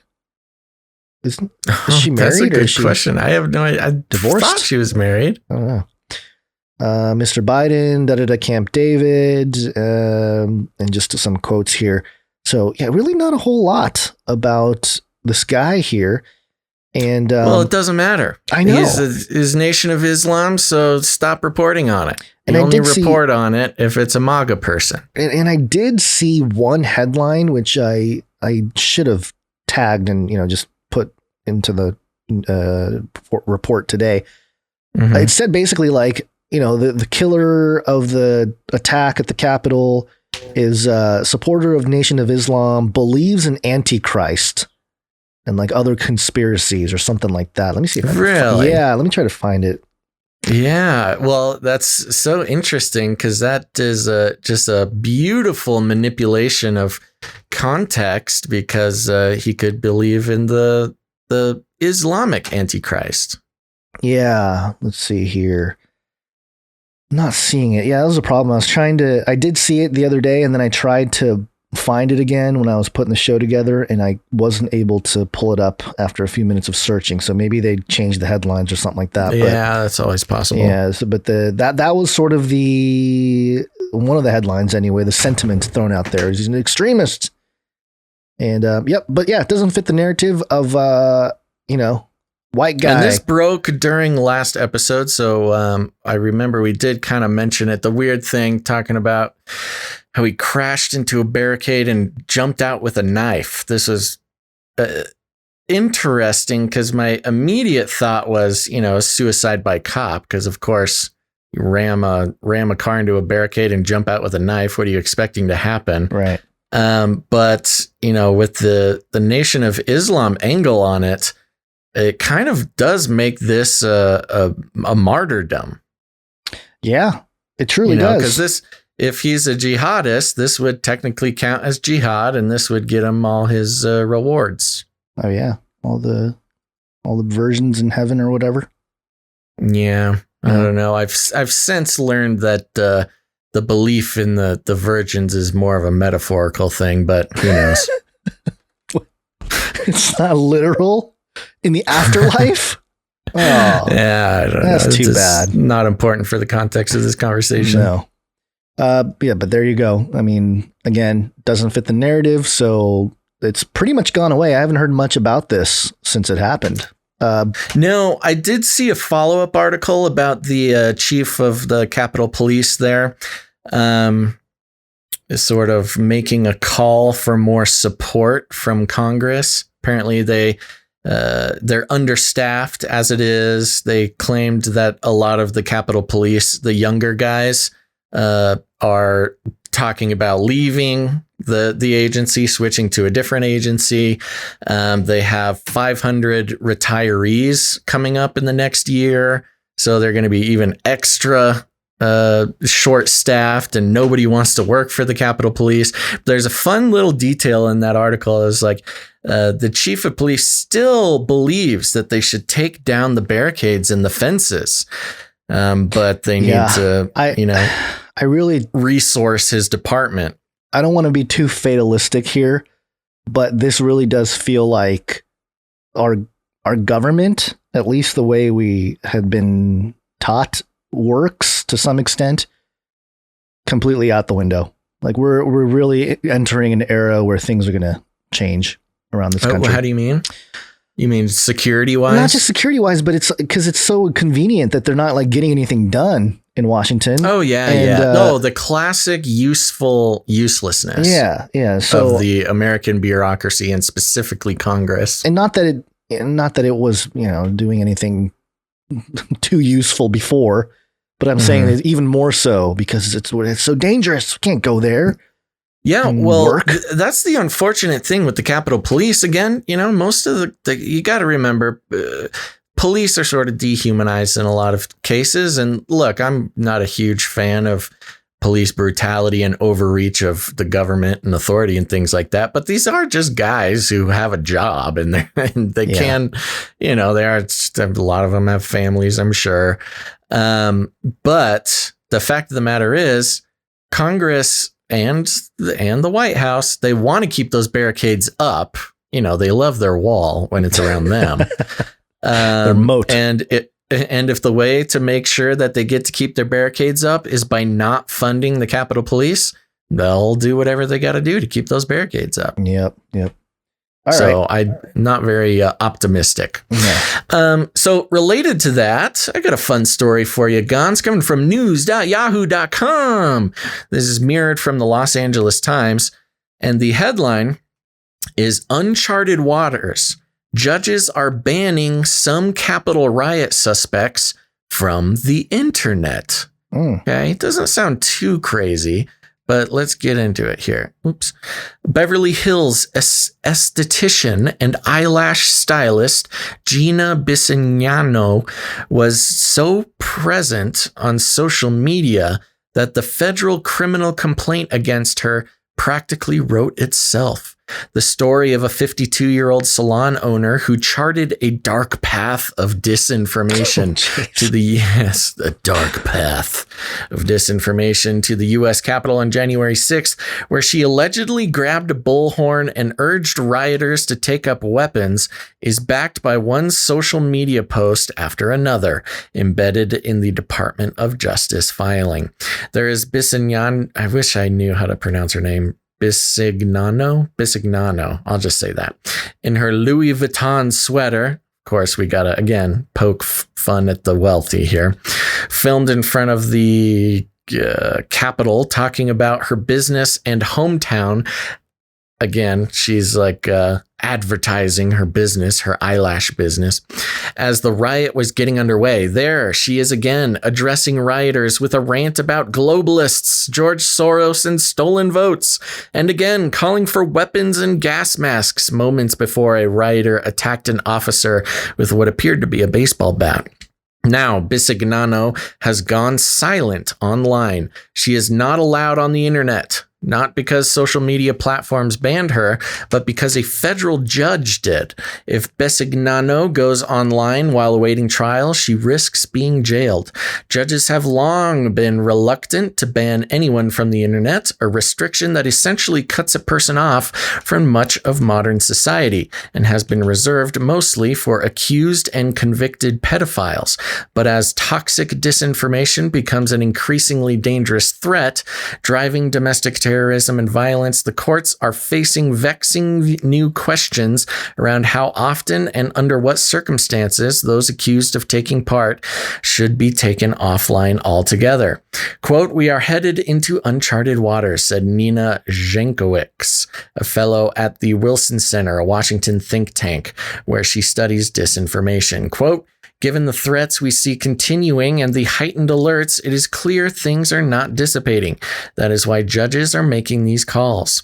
In the case of Bisignano, the ban might have been an easy one for the judge to make. The defendant asked for it. Her lawyer saw it as one of the few bargaining chips the Capitol riot suspect from California had to stay out of jail for now. Quote, if it weren't for social media, she wouldn't even be a defendant, said Bisignano's attorney, Charles Perudo. Quote, she knows that is what got her jammed in the first place. Similar defense as the QAnon shaman, this sort of, Facebook made me do it. Yet attorneys for others accused of taking part in the attack on the Capitol are aggressively fighting the restrictions, and judges are struggling with how far to take them. Prosecutors have moved to bar at least 5 defendants in the Capitol insurrection from going on social media platforms or even going online at all, according to a review of court filings by The Times.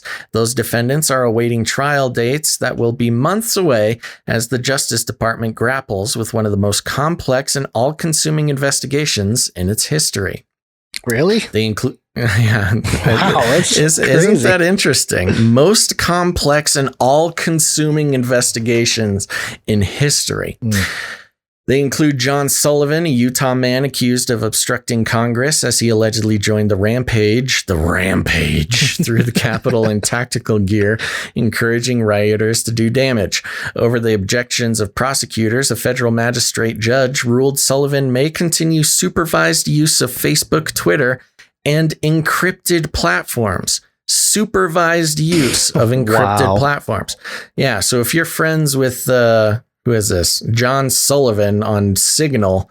Don't think your convos with him are private. In arguing for the ban, prosecutors pointed to video of Sullivan threatening police, breaking a window, and telling other rioters, "We got to get this S burned." Yet Sullivan's attorney, Steve Kirsch, argued that the defendant was there as a journalist, claiming he sold some of his footage to news networks. He accused prosecutors of trying to impede his client's ability, quote, to communicate in the way the vast majority of Americans communicate.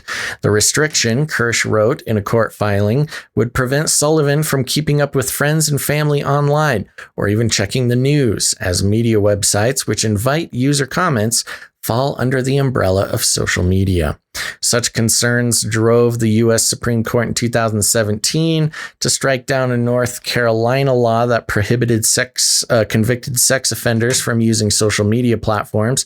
The court found that the ban unconstitutionally put out of reach, quote, what for many are the principal sources for knowing current events, checking ads for employment, speaking and listening in the modern public square, and otherwise exploring the vast realms of human thought and knowledge.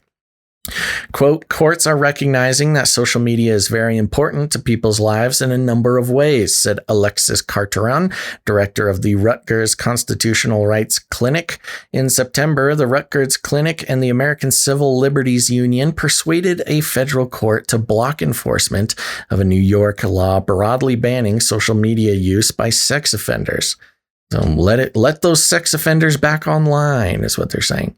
There are unquestionably serious rights at stake. So just to sum up what just was mentioned, some of these quote unquote rioters in the January 6th incident are getting harsher punishment than pedophiles, which is pretty crazy and also ironic considering the whole some of the conspiracy stuff. Yeah.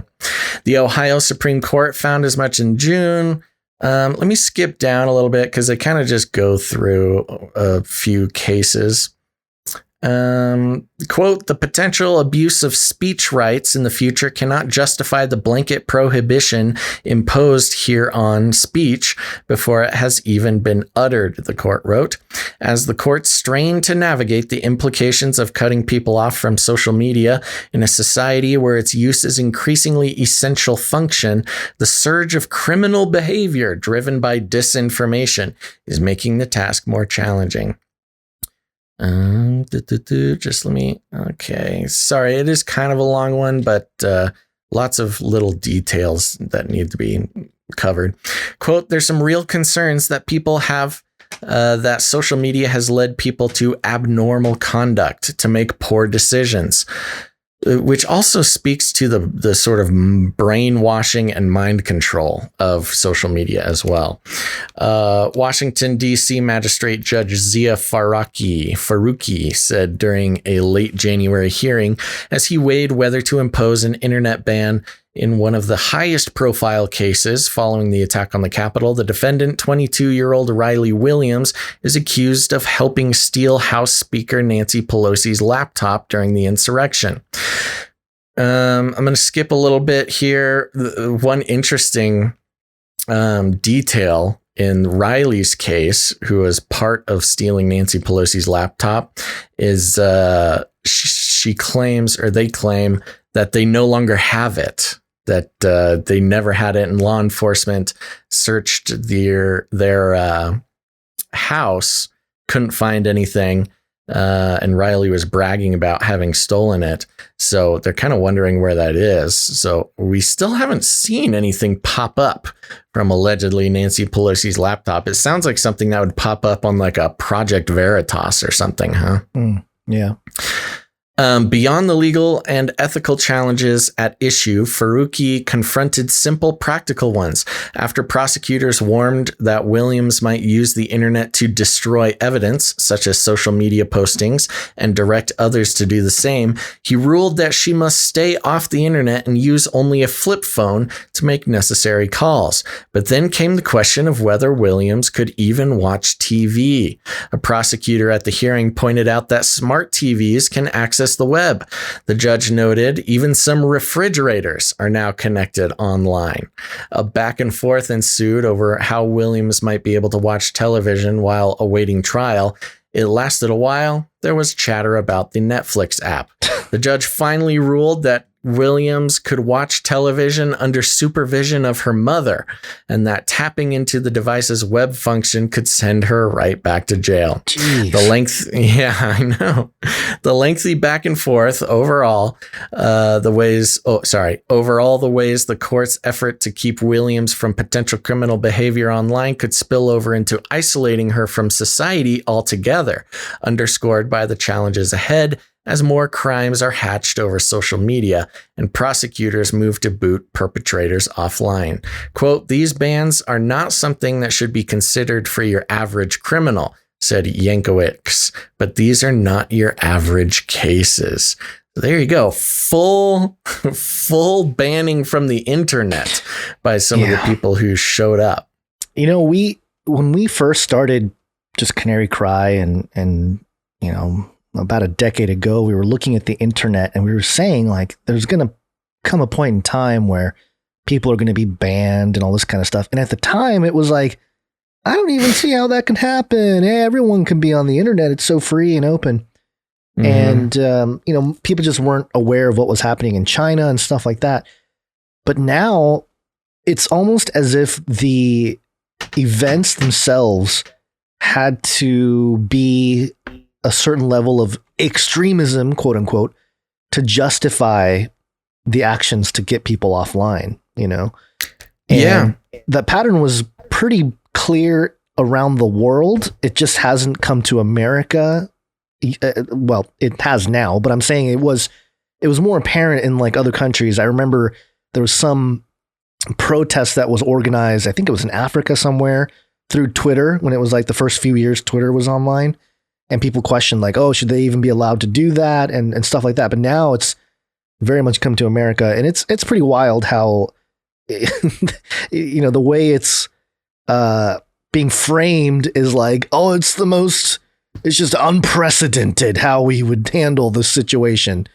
Right. I don't know. It's just a weird thing altogether. But, you know, how are they going to, this is where the conversations about AI and all that, it's going to come into play because there's just no way to monitor how much information is going to continue to be published online. And have you heard about how much data is online now? No, you got numbers? I do. According to, this is a couple years, this is 2 years old now, April 2019. So this is data from 2 years ago. Okay. 2 years ago. The 2.5 quintillion bytes of data created each day. Oh my gosh. Okay, that's it's a million followed. Oh wait, hold on. Quintillion is 1 followed by 18 zeros. Just so people have an idea of how much data. That's crazy. 90% of the data in the world was generated in the last 2 years, and this is 2 years ago. So I'm guessing in the last 4 years, a majority of the data. 2 years? Oh yeah. Yeah. It's insane. 3.7 billion people use the internet as of then, probably more closer to 4 now, which is like half the world. Communication every minute of the day. 16 million text messages, 156 million emails per minute every day. Oh my gosh. 130 million spam emails sent every day and 154,000 Skype calls every day. And there's a whole bunch of stats on here at the Information Overload Research Group website here. But there's just no way to monitor the amount of information online. And so the only way to monitor or at least control any of it is to control it from the individual, and especially individuals that don't comply to the greater narrative of where, the elite or whoever, the direction they want to take it. And so, this is just crazy that we're in uncharted waters here, but really it's not uncharted if you're looking at the world and how they have responded to the internet in the last decade. Yeah. But, yeah. Well, even just banning people from the internet, like was discussed in the article, I mean, that's a much more extreme. I mean, that's look, I don't want to sound like a over dramatic millennial or something, but the point was made by the judges that that's basically banning them from society. Well, yeah, it's banning someone. It's isolating them in a way that, even prisoners now get to go on the internet like on a daily basis. Yeah. It's highly supervised, of course, but it's at least they're allowed to get on and do stuff. Yeah. That is a very special kind of isolation. And can you imagine if it was, especially during a lockdown situation, if somebody's living in San Francisco and they're like literally not allowed to leave their apartment and they're banned from the internet? That's almost a cruel and unusual punishment. Here's what I want to know, though. How come she can't just be on the internet? How come it's not like, oh, don't post anything on the internet? I think in her case, I think like was mentioned, it's just was the only bargaining chip they had. Oh, okay. I was looking, it must have been in one of the parts that I skipped, but it was a good point. The case built against her is just so strong, not because she spent her whole time posting her events on January 6th on the internet, but she was caught on so many other people's social media videos. And it goes back to this, we are surveilling ourselves. Yeah. And, I had some pretty strong words for people who showed up on January 6th and just kept posting. I mean, all the Parler media was released and, you can see heat maps and time breakdowns of every Parler user posting from January 6th get together. Somebody's gonna get me for calling it a get together. Yeah. It was basically self-surveilling. She was basically ratted out by her fellow protesters. Yeah. Well, it's all because of Trump. And going to our next story here. This is Mediate.com. CNN's Jim Acosta, quote, "I think we're all dealing with some post-Trump stress disorder." I'd love to hear from both of you how DC journalists are adjusting to the Biden era. Jim, this is your first weekend anchoring here on Saturday and Sunday afternoons. Do you feel like your rundown, your lineup is really different than it would have been in the Trump years? When you're asking me if I was run down, I thought you were referring to how I felt during the Trump era. No, I think that, listen, I think we're all dealing with some post-Trump stress disorder, other than that happy Easter, as he was saying in those statements a few days ago. Listen, he says listen twice. It's annoying. listen, and then rambles, and then listen. He's got the Biden dictionary. He does. Saying a few moments ago, there are questions about why aren't Republicans getting on board with these Biden proposals. There were Republicans who were getting on board with overturning the election just a couple of months ago. And so we shouldn't have high expectations for that. But in terms of stacking shows and what comes first and what comes second, Brian, you and I both know this all too well. We did cover the news before Donald Trump came along, and we did it pretty well. And, there's going to be plenty of stuff in the news out there, and it doesn't have to have Donald Trump in the headlines for us to get Yeah, right. Yeah, right. Prove it. Your numbers are going down like water down Niagara Falls. Anyway, there you go. I mean, we don't need to listen to Jim Acosta ramble on here, but the whole point being that he thinks that they're dealing with post-Trump stress disorder. Poor fellows, poor media fellows at CNN. So abused. It's just such a rough life they live. That's so funny. Yeah, you're right. The post-Trump stress disorder is, they bought new cars, they got new houses with all the money they were making off of the Trump era. So much money off the Trump era, and that's they need it now that they've. The problem is, at the time it was producing numbers and stuff, but now they really do need like a boogeyman to really go after if they want views, because they've polarized the public so much that if there's not like a common enemy to go after, then nobody's going to watch. Nobody cares about CNN. Like, I'm sure there's very few people that are like, oh, I have to watch Jim Acosta's take on this political thing or whatever, so. Poor Jim. All right. Well, one last one before we take a break here, Gons. We talked about Mike Lindell and his furthering of his lawsuits that he promises Trump will be back in office by August. And you know what? I would just love to see something happen if he's going to keep talking about it. I'm sure he's selling a lot of pillows, but just a little update. This is coming from Newsweek.com. Interesting detail. When I was looking at this article and kind of looking into some of the backstory, this has been being reported since February, and Newsweek just reported it yesterday. So I don't know. They just like to keep Mike Lindell at the top of our mind. But the headline reads, Mike Lindell admits MyPillow can't get back $65 million in revenue lost due to Trump ties. MyPillow CEO Mike Lindell admitted in a recent interview that his company won't be able to get back all of the $65 million he lost in lost revenue that has come as a result of his close ties to former President Donald Trump and its promotion of groundless conspiracy theories about the 2020 election. Groundless. More than 20 retailers have removed MyPillow products from their shelves since January, among them Sam's Club, Kohl's, and Bed Bath & Beyond. Lindell first told Insider in February that his company had lost $65 million in revenue. In a follow-up interview published Sunday, the MyPillow CEO said that that chunk of change is not coming back. Quote, we obviously can't get that back. Okay. Yeah. Repeating the same thing like 5 times. You haven't said anything other than repeat the story that he lost $65 million so far. And how many paragraphs is this? 1, 2, 3, He like really 4 or wants 5 you to paragraphs. Really wants you to hear it. We obviously can't get that back, Gons. We're going to lose that, Lindell told Insider.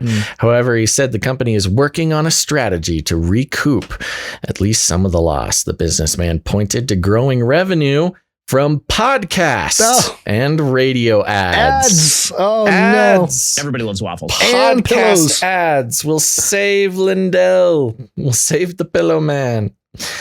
And that's it. There's nothing really. You know what I else to think he say. should do? If he's going to go all in on the whole Trump deal, he should be like, he should just come out with the Q pillow. My Q pillow. Probably not the worst idea. No, that would do well. With a there certain was contingent. some news regarding Lindell. Said, meanwhile, Lindell is facing a $1.3 billion defamation lawsuit brought by Dominion Voting Systems, which the businessman and other Trump allies have repeatedly claimed was involved in the alleged plot to, quote, rig the election. So yes, he's now officially on the list of Dominion Voting Systems libel lawsuits. Yeah. Well, sorry, not libel, defamation. Defamation. Yeah. Well, there you go. He can still sleep well at night. Those pillows must be really, really well made. He just puts his head down and he's out. And he wants you to sleep through the night as well. I don't believe it, man. I think he's made his $65 million back from the Q crowd. I'm telling you, he should make that the Q pillow. All right, let's take a break. Break time.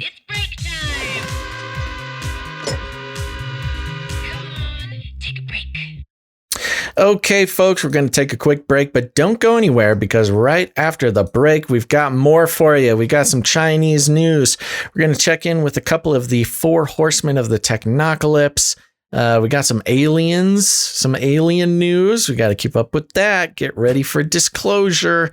And of course, we're going to be checking in with CERN and some witchcraft, some witchy witchcraft going on over there at Netflix. So stick around. But first, we want to thank some of our producers. That's right, Gons. I know you're confused. I am. I'm always confused on this show. Let me explain.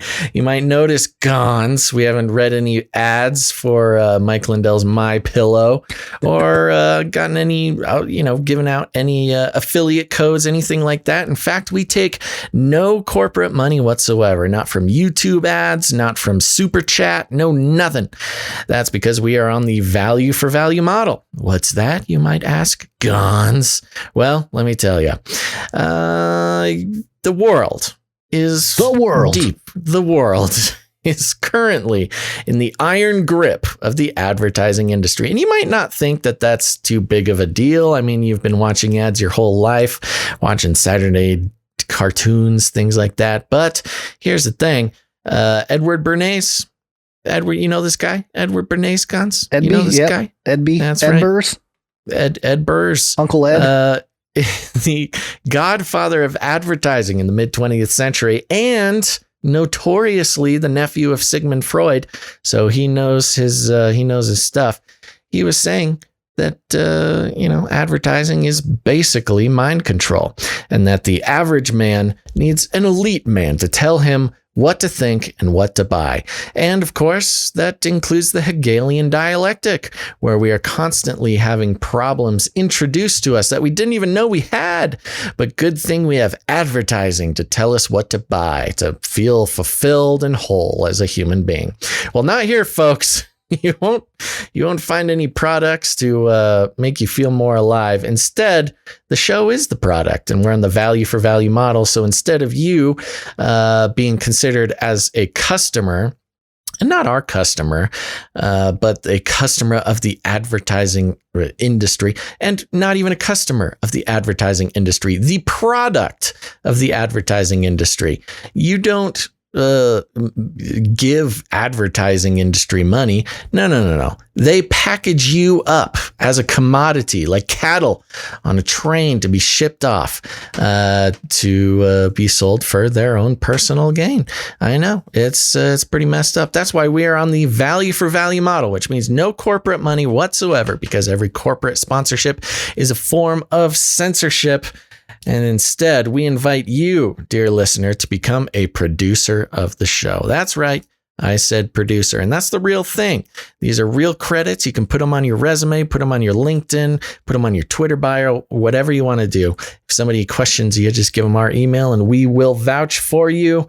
And it's just a much better system. We're not beholden to any corporations. We are only beholden to our producers, and that is you. There's a couple ways you can become a producer of the show.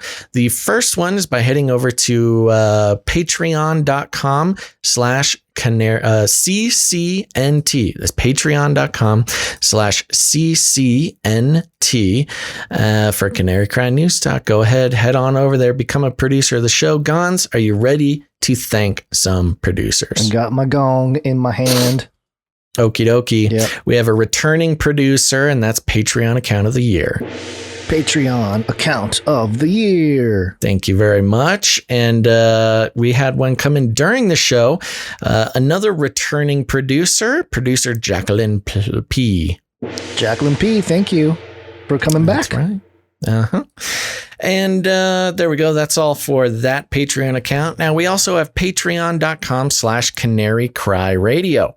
And if you haven't heard, Canary Cry Radio is a different show than Canary Cry News Talk. You are listening to Canary Cry News Talk. But if you haven't yet, check out Canary Cry Radio. That's our interview style show we've been doing since 2012. And it's got all sorts of very important conversations with researchers and authors and your type of people. Go check it out on your favorite podcatcher. And we have a new Canary Cry Radio producer, Gons, and that is producer David D. Actually, he's an upgrading producer. Yes. David D. That David Duke? Yeah. Oh, gosh. I don't think so. Okay. Yeah. There you go. And that's all for the Patreon producers, but that's not all, folks. If you don't like Patreon, that's okay. We understand. That's why we have canarycryradio.com/support. canarycryradio.com/support. That's right. Over on canarycryradio.com/support, you can read more about the value for value model. You can read about the Canary Cry roundtables of knights and dames. And there's also fun ways to become a producer, such as you can come in with a monthly producership, which we thank all of our monthly producers for helping lay down a firm foundation for the show. But if commitment is not your thing, you can make a one-time producership in any amount. That's right. The freedom you can feel. Gons. Oh, there's also cryptocurrency and stuff like that for you crypto folk. Gons, who do we have coming in on the PayPal? PayPal. We have first up Jennifer C. Thank you very much, Jennifer C. And she signed up for recurring producer, so thank you for that. Thank you very much. This one and going into the future. Next up, we have Jimmy and Holly. Thank you very much, producer Jimmy and Holly. And they come with not a pocket full, but I don't know, backpack full of sevens. Oh, great. 7777? 7777, and they have a note here. There's a fanny pack full of sevens. Is it a fanny pack? I think that's what we decided. That's right. Okay. And they have a note here. Hey, my husband and I are the ones who donated the 7777 and just wanted to say to Gons that Age of Deceit was what finally broke through to me and started me on the journey towards discovering truth. Well, praise God for that. I was just making a film. As the Lord doing the work there. My husband was sending me videos for a few years, and that's the one that finally made me see. So thank you so much for your work. And thank you as well, Basil. Love Jimmy and Holly. Thank you, Jimmy and Holly. Appreciate that. That's a very nice note. And yes, I'm noticing, a lot of people are still watching Age of Deceit. It's the most consistently commented video. Like every day there's more comments coming in on that film. And I don't know. I think YouTube's still making money off of it, to be honest. Like the ads that play on it or something. So, right. They're like, let him keep that video up because we're making a little coin off of it. So, yeah. Well, it's, I believe it is a seminal piece of work for a lot of people in our niche here. Yeah. And, I got a note from Doug Hamp, who was part of that film, and he wrote Corrupting the Image 2, which is his book, his follow-up to Corrupting the Image. So I'll probably be interviewing him pretty soon here. I think he was just on with A View from the Bunker with Derek Gilbert. So we'll get in contact with him. Or actually, he reached out a few days ago, and I took me a few days to get back to him. But yeah, so look for that as well. So thank you for that, Jimmy and Holly. We appreciate it. Thank you for supporting the show and being producers of the podcast. Next up, we have Vladimir. Oh, producer Vladimir coming in as our KGB handler. Yes, so much so that he gave us 2 producerships, but I don't know the significance of either one. And one of them, I think it sounds important. Let's see, 1991. The year he was born, maybe? Was that the Berlin Wall? Oh, maybe. Yeah. I think that was 92, maybe? I don't know. I was so young. Let me take a look. Might have been in the 80s. Yeah, 89. Oh, of course. It was 89. Huh. I don't know. The other one came through as $3.25. Again, I'm not sure what the thing is, but they seemed like important numbers. And for those who don't know, we usually don't read amounts unless it has some significance. Maybe these are KGB codes. That's what I was going to say. We just helped Volodymyr send out the signal to all of his KGB buddies over the internet. Oh gosh, we're being used. We're being handled. Yeah, if only the KGB still existed. If only. If only. All right. So thank you for that, Volodymyr. Appreciate the producership. Next up, we have James H. Oop, wrong one. James H. Sorry. Thank you very much, producer James H. And he came in with a note. I wasn't sure how to leave a message with my donation today, but you figured it out. However, Canada loves you guys. Well, at least I do. And I'm Canardian. Yeah. That's a Canarian and a Canadian. They're Canardians. Oh, that's very good. Yeah. Praise Yahweh. Yahweh. Yahuwah. So thank you for that, producer Thank you very much, James H. And we got a couple more here. From producer Beast System Revealed. Ooh. Oh, I keep hitting the wrong button. There we go. There's the gong. Coming in with Illuminati handling $33. And of course, this is the one behind avoidthemark.com. Go check out avoidthemark.com. Hey, you got to avoid it. Yeah, there's a lot going on there. You got the Revelation Free Radio. Looks like there's a music video. There's a whole bunch of blog posts. So yeah, doing the work over there at avoidthemark.com.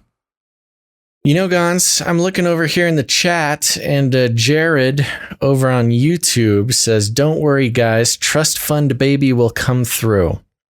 All right, we're keeping an eye out for this trust fund baby. You know, really, it only takes one trust fund baby to change the life of a podcaster forever. So if you're out there and you're a trust fund baby, come on, let's make this happen. Yeah.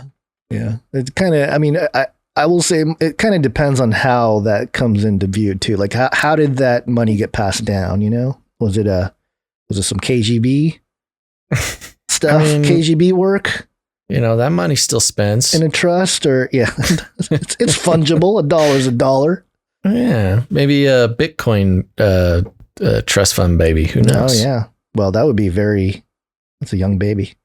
Yeah. Okay. So yeah, thank you, Beast System Revealed. Go check out avoidthemark.com, folks. If you're wondering, if you need more content, he's doing good work over there. So thank you for that. And last up for the PayPal, we have Malik, producer Malik. Thank you very much, producer Malik. And very consistent. No note, I don't think, from producer Malik. And that'll do it for the producers on PayPal. Thank you to everyone who supports the show in that manner. It's really, really quite special. I don't think people understand how awesome that is, that you guys continue to support the platform and support and be producers, truly, to produce a show in that way. It's your show. Sometimes people get annoyed because they think it's like just some sort of cute thing. Yeah. It's not just some cute thing. It's not a gimmick. It's faux real. It's faux real. That's how the world works. If you pay to have a piece of media produced, you are a producer. I'm going to throw this out there for anybody that wants to pick it up and make it cool. The other day I was talking to my wife, and I was trying to tell her, like, hey, maybe we were driving to see the in-laws, and I saw Home Depot, and I was trying to be all hip, and I was like, oh, hey, there's a hoodie over here, so in case we needed to grab it, because we brought some stuff for the in-laws, and I was like, hey, there's a hoodie. We need to grab some stuff. We can just run to the hoodie. And she's like, what are you talking about? What are you talking about? And I'm like, Home Depot, hoodie. That's how all the kids are saying it. And she's like, that's not how kids talk. I don't think kids are saying that. Well, they should. They should talk about Hody, and then I'll go to Hody, pick up some tools. You can go to Holo and pick up some hobby crafts. You know, Hobby Lobby, Holo. Oh, yeah. Yeah, You're very hip, guys. Nobody wanted to entertain. Yeah, lonely. There comes a time in life where you got to stop abbreviating things. I felt lonely and old. I was like, come on, isn't that how kids talk? Don't they abbreviate things? Yeah. And they're like, no. Yeah. But now people will. Gen now Z, that I threw it out there, people will start calling it Hody and Holo. Okay, moving on here. Who's next? What's next? It's fun to get old. Just want to thank our knights and dames. You can go to canarycryradio.com/knighthood to learn all about that.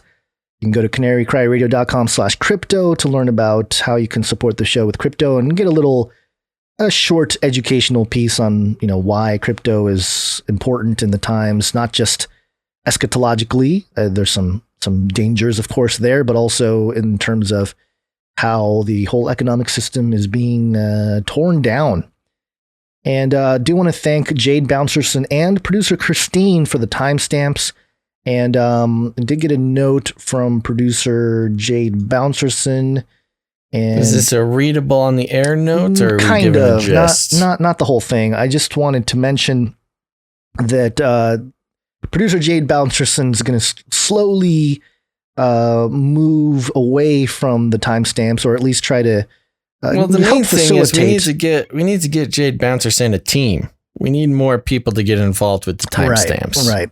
And we need somebody, basically what we need, based on podcasting 2.0 standards and the way we publish the show, the MP3 file, the RSS feed, we kind of need somebody to do timestamps during the live show, which the video stream is, there's a couple minutes of discrepancy between that and the actual audio, MP3 file that goes up as an RSS feed because of the fact that we have the intro and outro mainly the intro. Well, I think if somebody here's the main thing.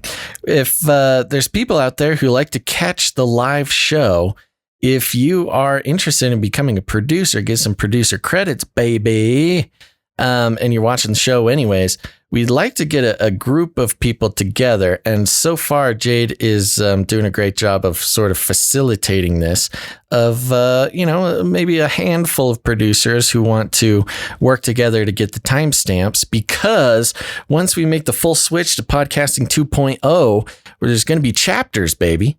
Chapters within the podcast app, which is going to be very cool and also very important. So this is sort of a call out for any, elite commandos out there who catch the live streams, who want to get involved in helping us take that step into podcasting 2.0. And if you want to do that, please begin this journey by sending an email to jadebouncerson@gmail.com. Is that correct? I think so, yeah. Yeah. So go ahead and do that. I would really like to get a little squad together, because it's very useful. First of all, for those even on the YouTube, to be able to jump around and revisit different segments of the show through the timestamps, but also that's going to be available someday soon for the podcast listeners. And, we need some producers to help out with that. Yeah. And I've been trying to run the MP3 file with, cause Jade Bouncerson has been giving us the timestamps as early as possible. And so I've been running it through there's a little app where you can create chapters. And for some reason it's not working yet. I don't know if there's encryption issues. I don't know. We'll figure it out later, but, you can also there's an app called Hypercatcher, which is a podcast player. And you can submit chapters there too, but that's more of a listener after the fact type of thing. I think we're getting into a little bit of TMI here. Yeah. You underestimate the intelligence of our producers and listeners. Well, Basil. it's just because we're not quite there yet. Yeah, but okay. Either way, we've already got people asking for the email one more time. So that's Jade Bouncerson, JADEBOUNCERSON @gmail.com. Get involved. Jade will catch you up with the system. Cool. So thank you for the timestamps. We appreciate it. Moving on, you can support the show with not just your treasures and your time, as Jade Bouncerson and producer Christine have done with the timestamps, but also with your talent. And you can send us jingles, ISOs, and send us your artwork. The first one, we actually did receive an ISO from producer Isaac. That's the tinfoil hat man. And it's a good one. Are you going to believe what you see or what I tell you? That's good. Yeah. Very keen. Coming straight from the White House. Yeah. So thank you for that, producer Isaac. We can use that in certain situations. It's a good ISO to have on hand. And then we have the artwork. One art, please. We're going to start with producer Ali for today's artwork. This first one, let me resize it for the people watching. This is a tennis player, and this is from the NFT story that we reported on last episode. And the note here, looks like the tennis player who sold 6-inch by 3-inch of space on her right arm has added some advertising art to her left arm as well. She's now shilling for Canary Cry and Gazzle. Everybody loves tennis. And and this is the tennis player. I forget her name. Some tennis player from... I forget too. The PR stunt has not worked as well as they'd hope. But yeah, they've got a nice... first of all, I'm now realizing how valuable that area is advertising-wise on a tennis player. Because, every time they serve... they're flashing their bicep there. And there we go. We got the Canary Cry radio logo. Everybody will know. We'll be huge in the tennis scene. Yeah. And if you miss the story, it was basically about a tennis player who was selling a piece of her arm as an NFT, a non-fungible token. And so whoever bids the highest has ownership of that part of her arm, and they can use it for advertisements or whatever they wanted to do.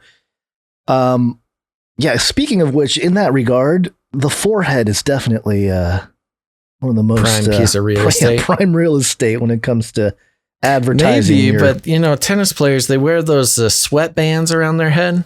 Yeah, well, tennis for sure. Blocked. It's arms or like a leg or something. Yeah, maybe the sport of diving or swimming. Swimming, they wear those body things now, but diving. Prime real estate all over. Okay.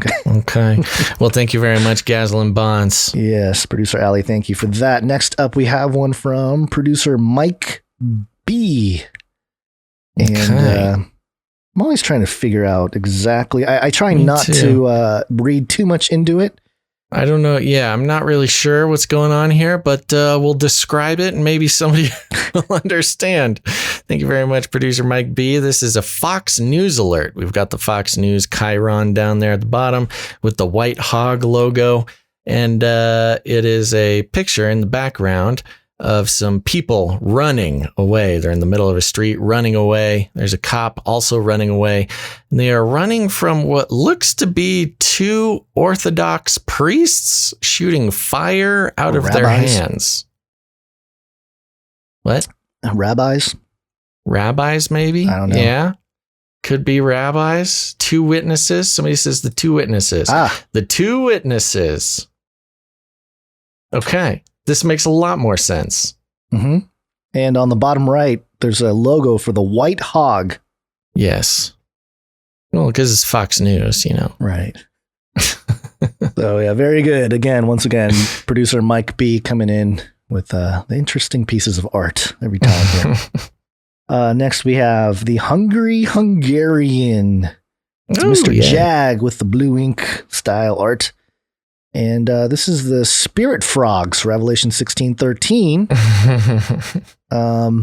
Yeah, go ahead and describe what's going on with this one. Oh, this is great. I understand the Spirit Frogs now. If you missed it, I believe it was last episode or the episode before. Gons was just entirely offended that I didn't know what he was talking about when he said Spirit Frogs. And this is referring to the dragon. And we've got a great sketch of the dragon here in the blue pen. Very spooky with another dragon head. a few dragon heads there, and coming out of the mouth of the dragon are little ghost frogs. Are you going to read this scripture for context? Yeah, I'll read it. Give me a moment to pull it up. And one of the frogs is, your favorite Kermit the Frog. What if that is the way the prophecy is fulfilled? No, all right, I'm going to read. Surprise me at this point. So Revelation 13:16 is the mark of the beast. Hold on, it's Revelation 16:13. I'm sorry, did it backwards there. Revelation 16:13. And I saw coming out of the mouth of the dragon and out of the mouth of the phone call. Coming out of the mouth of the dragon and out of the mouth of the beast and out of the mouth of the false prophet, 3 unclean spirits like frogs. Yes, and what if that prophecy is fulfilled and one of them is Kermit the Frog? Kermit the Frog here. Unclean spirit, Miss Piggy. White hog. That's all I got. A lot going on there. So yeah, they're very good. Again, Mr. Jag, our hungry Hungarian, coming in with the spirit frogs. Thank you very much. And last piece of art here before we get back to the show is from Quantum Solace. Another cartoon style piece with Captain America. It's got me and my ninja getup on a skateboard and the Hulk. And in the background, there's some speech bubbles. You want to read it or you want me to read it? I'll read it. I must say, though, with these types of things, less is more when it comes to the text. There's quite a story going on here, a lot of text. I'm going to make my way through it, but just a tip for any comic book writers out there. You got to show more, say less. Here we go. So this is Captain America making a plan, as he does in the Marvel movies. He's known as the plan-making guy. And he's saying here, okay, here's the plan, Hulk. Go for the henchman. I'll come in and take him down. Once down, Gons can come in and do a 180 burial kickflip over him. Thor will be filming. If Gons successfully lands it, we'll post the video on TikTok, where he'll be memed on for about 2 weeks. The humiliation he will suffer will be worse than death. Afterwards, he will either turn to Jesus for salvation or come up with an intense, convoluted revenge plan against us. Gons, the whole world rides on you landing this. And of course, there's Samurai Gons there in his kimono riding a skateboard. Now the Hulk is coming up behind you and says, Hulk saw Gons practice before battle. He did not have a good skate session. Hulk say the chance he lands, it is 30 to 40%, plus kimono is rental. So if Gons fail in Biff, no deposit refund, no pressure. Then there's Gons, Samurai Gons here on the skateboard, says, stop talking, you guys are not helping, but okay, here I go. Also, I have a friend who was scratched by a cat recently, and it turns out the cat may be radioactive. So he wanted me to ask if we have tryouts or something. Okay, we'll talk about it later, I guess. Will Gons land this somewhat difficult trick without getting his kimono dirty? And who is this friend with a possible radioactive cat scratch? Find out next time. Da-na-na-na-na-na-na. Cat scratch. I added that last part for flavor. Okay, there you go. Yeah. Thank you very much, producer. Producer Quantum Solace. Quantum Solace. Yes, thank you very much. Yeah. So there you go. That's our producers for this show. I think it looks like somebody tried to get in. Sorry. At the last moment? Chat. Yeah, we might have to wait for the next episode for cred. But for cred, yes, folks, you got to get in before the producer segment to get in here. Because we can't just be sitting here refreshing the email. Yeah, I know. But we'll get you next time. We'll be back on Wednesday. Okay, and of course, let's see. Do we have anybody else to thank? We thanked everybody, I think. I think we thanked everybody. I think that was it. Okay, good. Gons, I have a slight emergency. Okay. I need to leave you to do this Chinese news. All right. And I will be back in a moment. Okay. Yes, it's wake up time. Hey, yo, wake up. Let's start off with a little bit of Chinese news here. Welcome to Chinese News. This was sent in by a producer. I forget who it was here. Let me try to find it if I can. Oh, producer Subtle Kane sent this one in from Radio Free Asia, rfa.org. Chinese Christians held in secretive brainwashing camps. Sources. Doesn't sound good. Authorities in China are detaining Christians in secretive mobile transformation facilities to make them renounce their faith, RFA has learned. A member of a Christian house church in the southwestern province of Sichuan, who asked to be identified by a pseudonym Li Yuisi, said he was held in a facility run by the ruling Chinese Communist Party, CCP's, United Front Work Department, working in tandem with the state security police for 10 months after a raid of his church in 2018. Quote, "It was a mobile facility that could just set up in some basement somewhere," Lee said. Quote, "It was staffed by people from several different government departments." The quote continues, "It had its own CCP political and legal affairs committee working groups, and they mainly target Christians who are members of house churches," he said. The Chinese Communist Party, which embraces atheism, exercises tight controls over any form of religious practice among its citizens. State security police and religious affairs bureau officials frequently raid unofficial, quote, "house churches" that aren't members of the CCP-backed Three Self-Patriotic Association, although member churches have also been targeted at times. The CCP under Xi Jinping regards Christianity as a dangerous foreign import, with party documents warning against the, quote, "infiltration of Western hostile forces in the form of religion."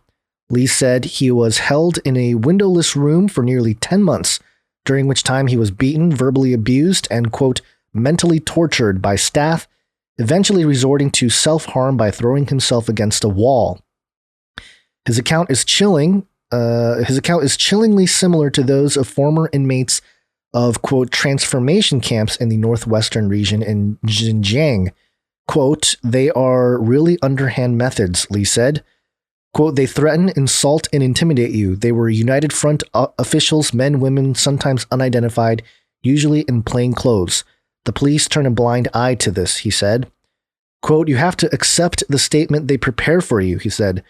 If you refuse, you will be seen as having a bad attitude and they will keep you in detention and keep on beating you.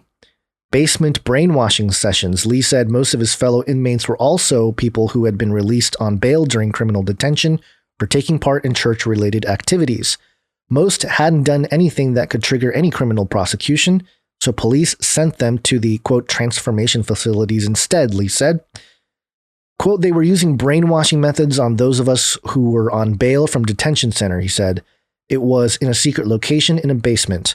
There were 2 plainclothes officers in my room, and a uniformed officer was in another room," Lee said. "There were no windows, no ventilation, and no time allowed outside," he said. "I was given just 2 meals a day which were brought to the room by a designated person.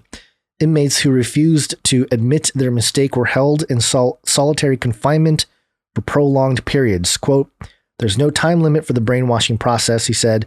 "I don't know the longest time anyone has been held there, but I was detained for 8 or 9 months. You can't see the sun, so you lose all concept of time." He said suicidal ideations and self-harm was commonplace. Quote, "I couldn't sleep. After you've been there a week, death starts to look better than staying there," Lee said. "I bashed myself against the wall to self-harm. One time in there, I was groggy and was trying to open my eyes, but I couldn't," he said. 4 or 5 of them grabbed me by the arms and legs and pinned me to the ground, and they just injected me with some drug and brought me back to consciousness. Haunted by experience, Lee said he was in very poor health on his release, with edema all over his body and a weight gain of 10 kilograms. Interesting weight gain, huh? He remains haunted by the experience to this day, he told RFA. Another Christian who asked to remain anonymous told RFA that similar facilities are being used across China, not just for Protestants, but also for members of the underground Catholic Church and of the banned Falun Gong spiritual movement, a target of authorities since 1999. A lawyer surnamed Zhang from the northern province of Hebei said he had represented a number of former detainees who were Catholics.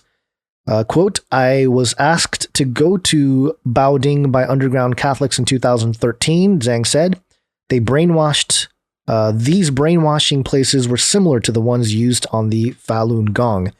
I saw several of their priests at that time, and they told me what was happening there in Baoding." After the religious affairs officials had arrested the bishop and priests, they didn't pursue criminal charges. They just disappeared them, sometimes for 5, 6, or even 10 years at a stretch. Some were sent back home after 5 or 6 years, and that was how people learned about the brainwashing centers from their accounts, Zhang said. Zhang said he suspects the transformation facilities have been running for a long time around China, and that the operations in Baoding were likely just the tip of the iceberg. According to a report in the overseas magazine Bitter Winter in November 2020, which interviewed a former brainwashing victim, methods used in the centers vary from beating to torture, including cold showers in sub-zero temperatures and forcing inmates to carry large buckets of water around their necks.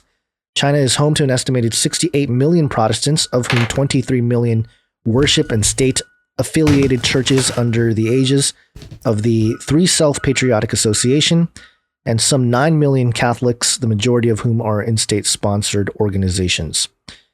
So a pretty troubling story there from Radio Free Asia. And, we've known about some of these types of camps in China, or at least had rumors about them.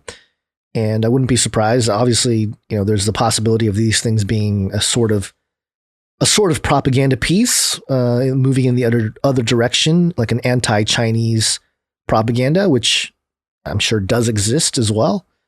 But more than likely, this stuff is true and is being done out there. And if you look at scriptures, it talks about the dragon and, conquering of the saints and stuff like that.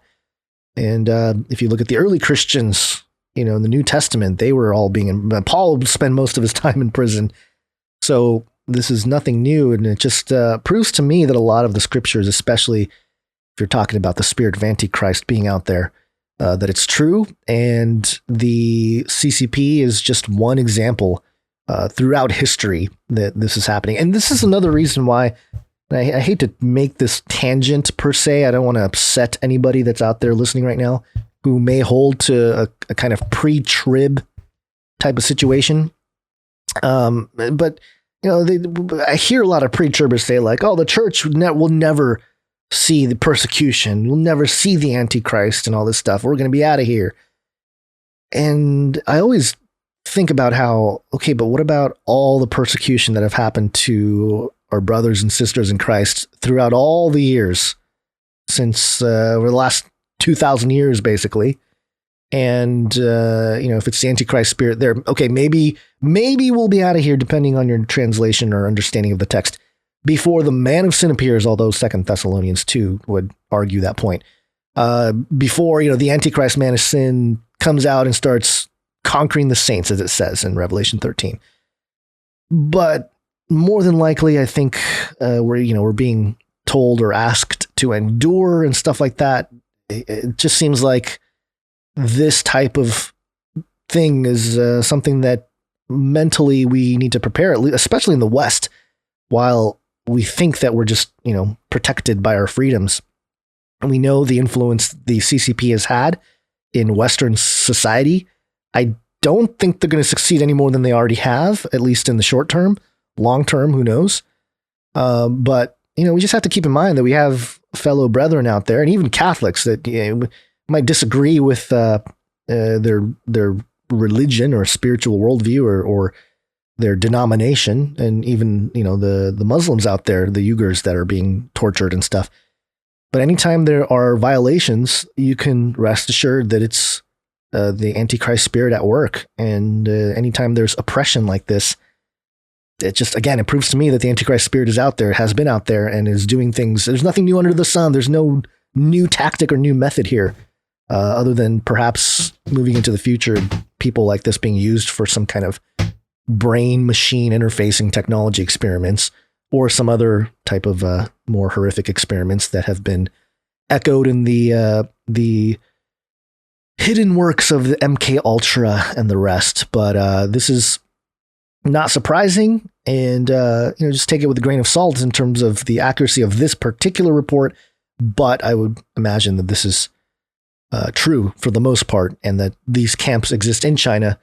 And so pray for those in China, especially the fellow brethren out there. And there's not much else to say about that. Basil, are you back? I kind of hear you moving around over there. I'm back. I'm wiggling around. Wiggling around. Are you okay? Did you throw up? Emergency diverted. Okay, good. Good. Yeah. Diverted, not averted. Okay. Diverted. Diverted. Okay. So you took action. Action was taken. All right. Good. So what are we doing now? Checking in on the 4 horsemen? Let's do it. The 4 horsemen of the technocalypse. Anytime you see the 4 horsemen, it's something special. We're going to cover 2 of the 4 horsemen of the technocalypse. This first one is Mark Zuckerberg, and I got a new jingle for the Zuck. Who should we tickle next? I am not a lizard. It's a pretty deep cut there. Well, you know, if Mark Zuckerberg asks who should be tickled next, that's scary. And also, he's denying that he's a lizard. So, you want me to play it one more time just for old Snake? Who should we tickle next? I am not a lizard. Well, you heard it here first, folks. Only on this show where you get it right from the lizard's mouth himself. Yep. And this is businessinsider.in, India. Mark Zuckerberg's phone number appeared among the leaked data of Facebook users, according to a researcher. Ooh. And this is an after effect of the story here from businessinsider.com. 533 million Facebook users' phone numbers and personal data have been leaked online.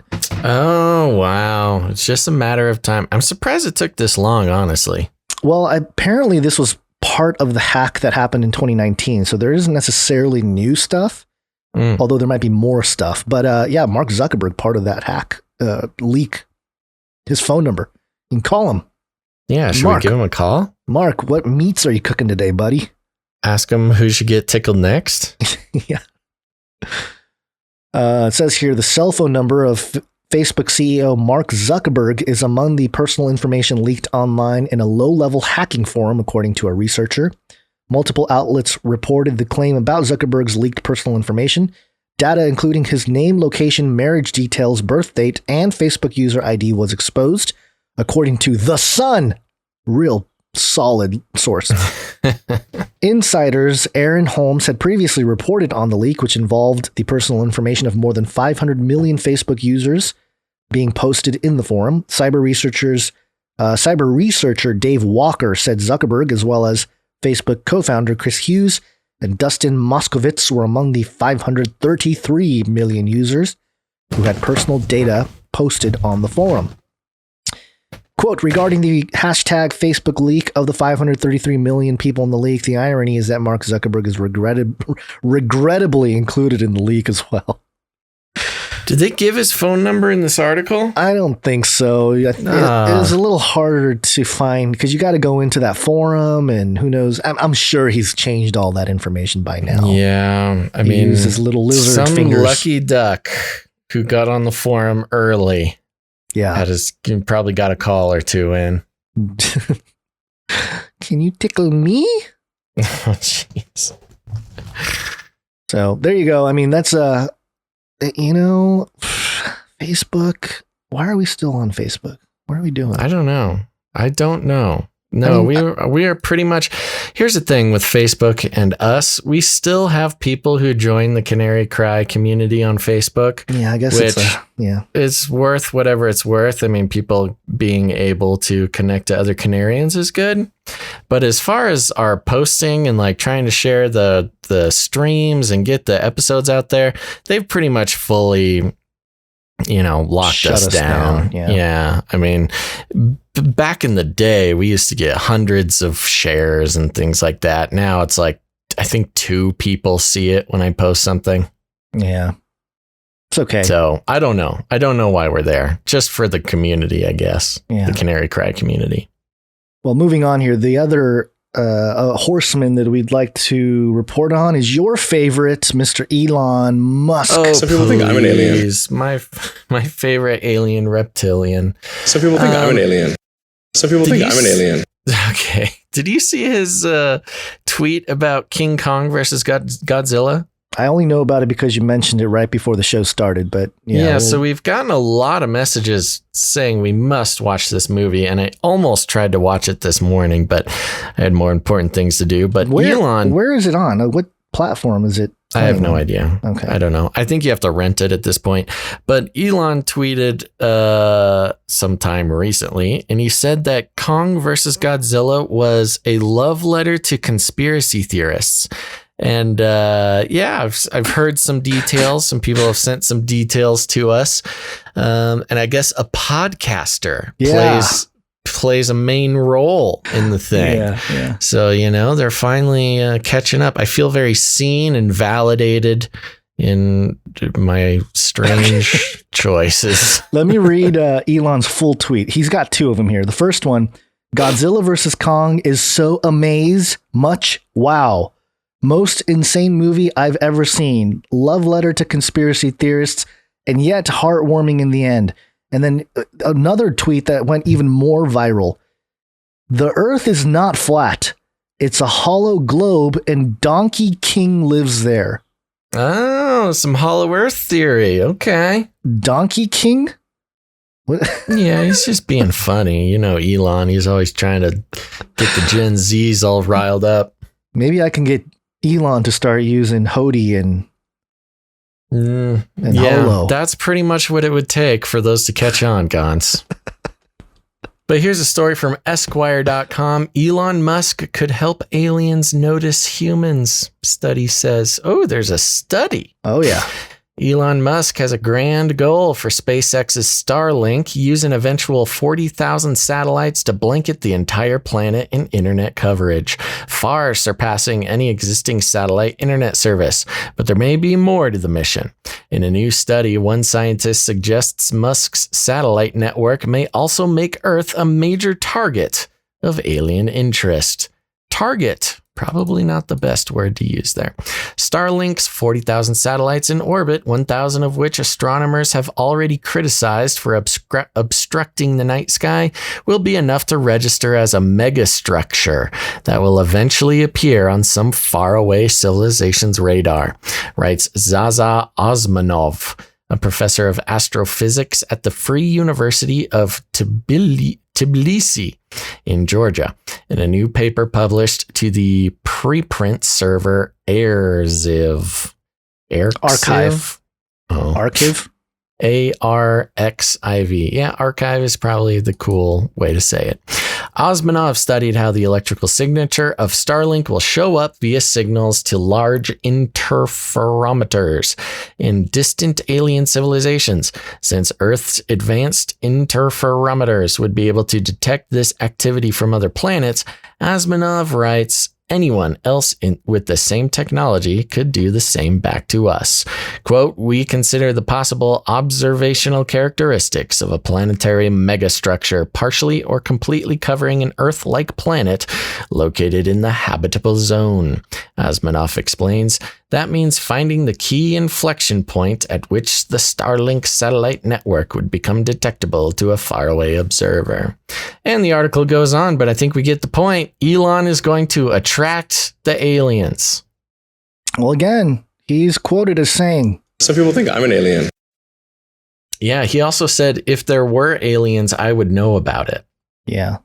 So, there you go. And where are the aliens? I think that was the other one. He said, where are the aliens? Well, where are they, Elon? He's going to help us find him, I guess. Speaking of aliens.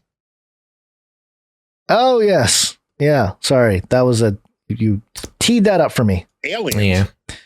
Yeah. This is finance.yahoo.com. Always interesting. Some alien financial news. It's really starting to blend into this world. Someday when we have full contact with an alien civilization, we'll be able to trade on the alien stock market. You just triggered so many people. What if, do you think the aliens will like Bitcoin? I think do you think the price of Bitcoin would do if the aliens came down? According to Alex Jones, the aliens made Bitcoin. So. Oh, well, Alex Jones would know. Yeah. Raelians urge UN member states ambassadors to support the, quote, Embassy for Extraterrestrials project. And this was published on April 1st. It's not an April Fool's joke here. On ET Embassy Isn't Day. it? What? Continue. Okay. On ET Embassy Day each year, slated to take place on the first Saturday of April, Raelians worldwide will once again intensify their awareness campaign and invite the public to join and contribute to this unique endeavor sponsored by the International Raelian Movement. And if you've been with us for a while, we've reported on the Raelians. They're very intense about the existence of aliens, and they have their own sort of worldview of how it's going to happen. It's a cult. The Raelians, it's an alien is a cult. Yes. And their logo is a Jewish star with a swastika inside. Just like the aliens would want. Yes.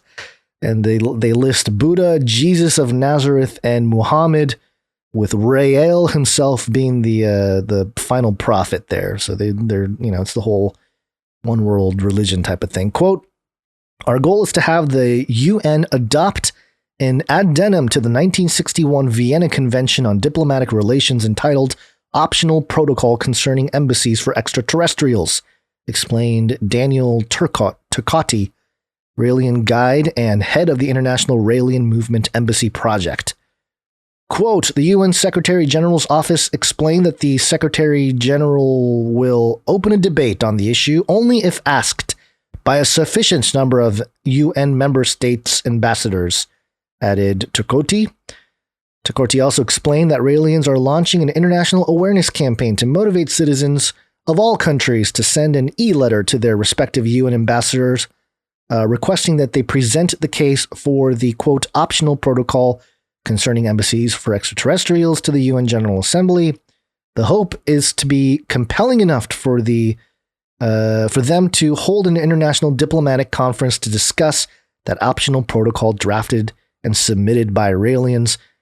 Again, this sounds ridiculous, right? I mean, it just sounds completely cuckoo for Cocoa Puffs.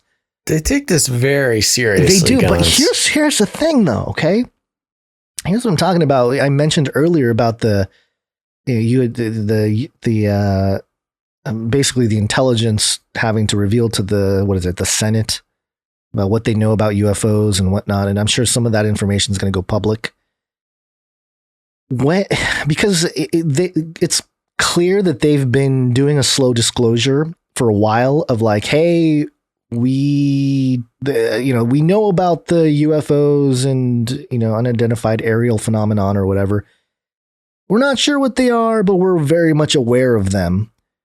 And when government and when the Senate gets insider info on that guy John Ratcliffe came out a couple weeks ago and said like, oh man, there's a lot of stuff here. It's going to be crazy when they release it. And again, who knows if it will be or won't be. The point is, it's going to, the government officially stating that something is out there and we know about the technology that could be, they're not going to say like, oh, it's aliens, but it's groups like this that will gain more attention, more traction.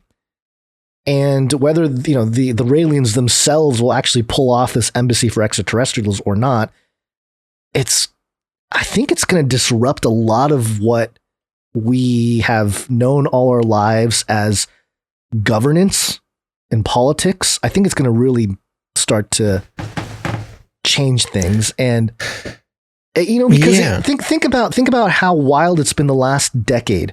We went from, Bush Jr., and, 9/11 was a thing, but then, Obama breaking barriers, black president, all this stuff, to Trump, a crazy billionaire, eccentric guy becomes president, and then the whole conspiracy stuff goes mainstream. I mean, the only thing, and we talked about it last year with the coronavirus and, the whole deal. The only thing left is alien disclosure, Right. And I just feel like whatever they're planning with the release of that information, because otherwise, like, what's the point? And the other thing too, you got to think about the government, especially intelligence, coming out with information about what they know or whatever.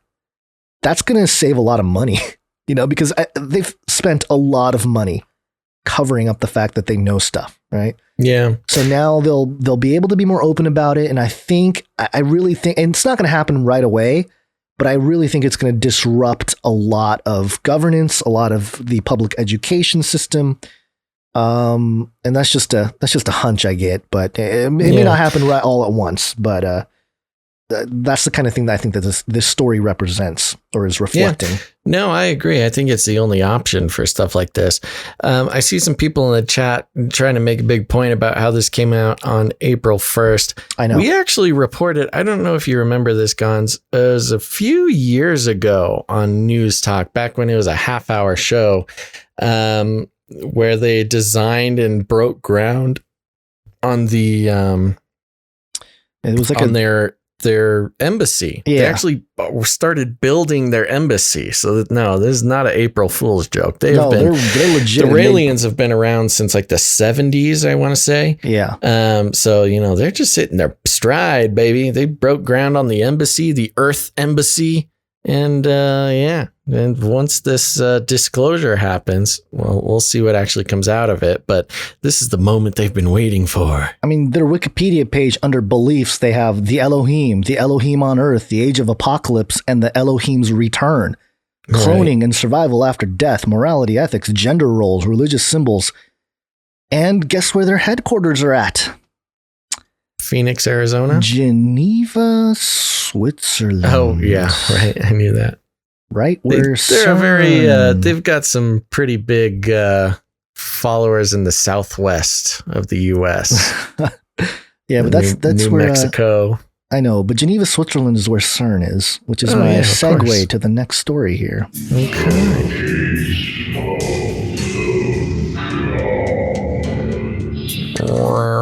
Here's a little CERN update for everybody coming from techexplorist.com. The headline, CERN scientists demonstrated laser cooling of anti-hydrogen atoms for the first time. What does that mean? I have no idea. Let's learn together. Almost 4 decades ago, a technique called laser cooling was demonstrated, which revolutionized atomic physics over the following decades. Up until now, the method has been used widely in many fields, including studies on degenerate quantum gases, quantum information, atomic clocks, and tests of fundamental physics. However, this technique has not yet been applied to antimatter. In a new study, scientists demonstrated laser cooling of antihydrogen. For the first time, the groundbreaking feat produces colder antimatter than ever before and enables an entirely new class of experiments, enabling scientists to learn more about antimatter in the future. The study was conducted by Swansea University physicists as leading members of the Alpha collaboration at CERN. In their experiments, scientists reported that when the atoms scatter light from ultraviolet laser beam, the temperature of antihydrogen atoms trapped inside a magnetic bottle dropped gradually. It also decelerates the atoms and reduces the space they occupy in the bottle. Both vital aspects of future, more detailed studies of antimatter properties. Along with decreased energy of antihydrogen atoms, there was also a reduction in the range of wavelengths that the cold atoms can absorb or emit light on. This reduced motion hence prompts narrowed spectral line. According to scientists, this latter effect will enable a more precise determination of the spectrum, which could reveal the antihydrogen's atoms' internal structure. Swansea University's Professor Neil Madsen, responsible for the experimental run, said, quote, "Since there is no antihydrogen around, we have to make it in the lab at CERN. It's a remarkable feat that we can now also laser cool antihydrogen and makes an exact spectroscopic measurement, all in less than a single day. Only 2 years ago, the spectroscopy alone would take 10 weeks. Our goal is to investigate if our anti-hydrogen properties match those of ordinary hydrogen, as expected by symmetry. A difference, however small, could help explain some of the deep questions surrounding antimatter. Professor Stefan Eriksson, who is responsible for the spectroscopy lasers involved in the study, said, quote, "This spectacular result takes anti-hydrogen research to the next level, as the improved precision that laser cooling brings puts us in contention with experiments on normal matter. This is a tall order, since the spectrum of hydrogen we compare with has been measured with a staggering precision of 15 digits. Whoa, we are already upgrading our experiment to meet the challenge! Exclamation point. Wow, these guys really love anti-hydrogen, huh? Can't get enough of this stuff. Yeah, and I'm not even 100% sure what it all means, but it's interesting how they're, using the technology that's available to them. Things are speeding up, and yeah, I mean, even the concept of antimatter is very mysterious to sort of the average normie. But I did not even know that they had specific elements. I thought antimatter was just antimatter, but now there's anti-hydrogen. I wonder what other anti-elements exist. If matter is what makes up this universe, then presumably there is anti-everything, right? There's like anti any kind of matter. What we are led to believe. Yeah, and so I guess anti-hydrogen is their first tapping into. And to my understanding, correct me if I'm wrong, but antimatter itself is more of a mathematical construct, correct? Like mathematically, they have to exist to make the equations work. Yeah, it used to be more mathematical. In recent years, especially with CERN, they have been able to sort of pinpoint and identify antimatter and experiment with it in certain ways. Again, it's very complicated, but yeah, the antimatter concept keeps becoming more real as well, especially CERN continues its work. Well, it starts with anti-hydrogen and it ends with the Antichrist. Oh, heyo. Heyo. All right. Anything else you want to ramble about from that one? No. Okay. Boy, it's really a productive segment, man. Last story from, from Netflix. This girl must be practicing Richcraft. Richcraft. This is SoMagNews.com.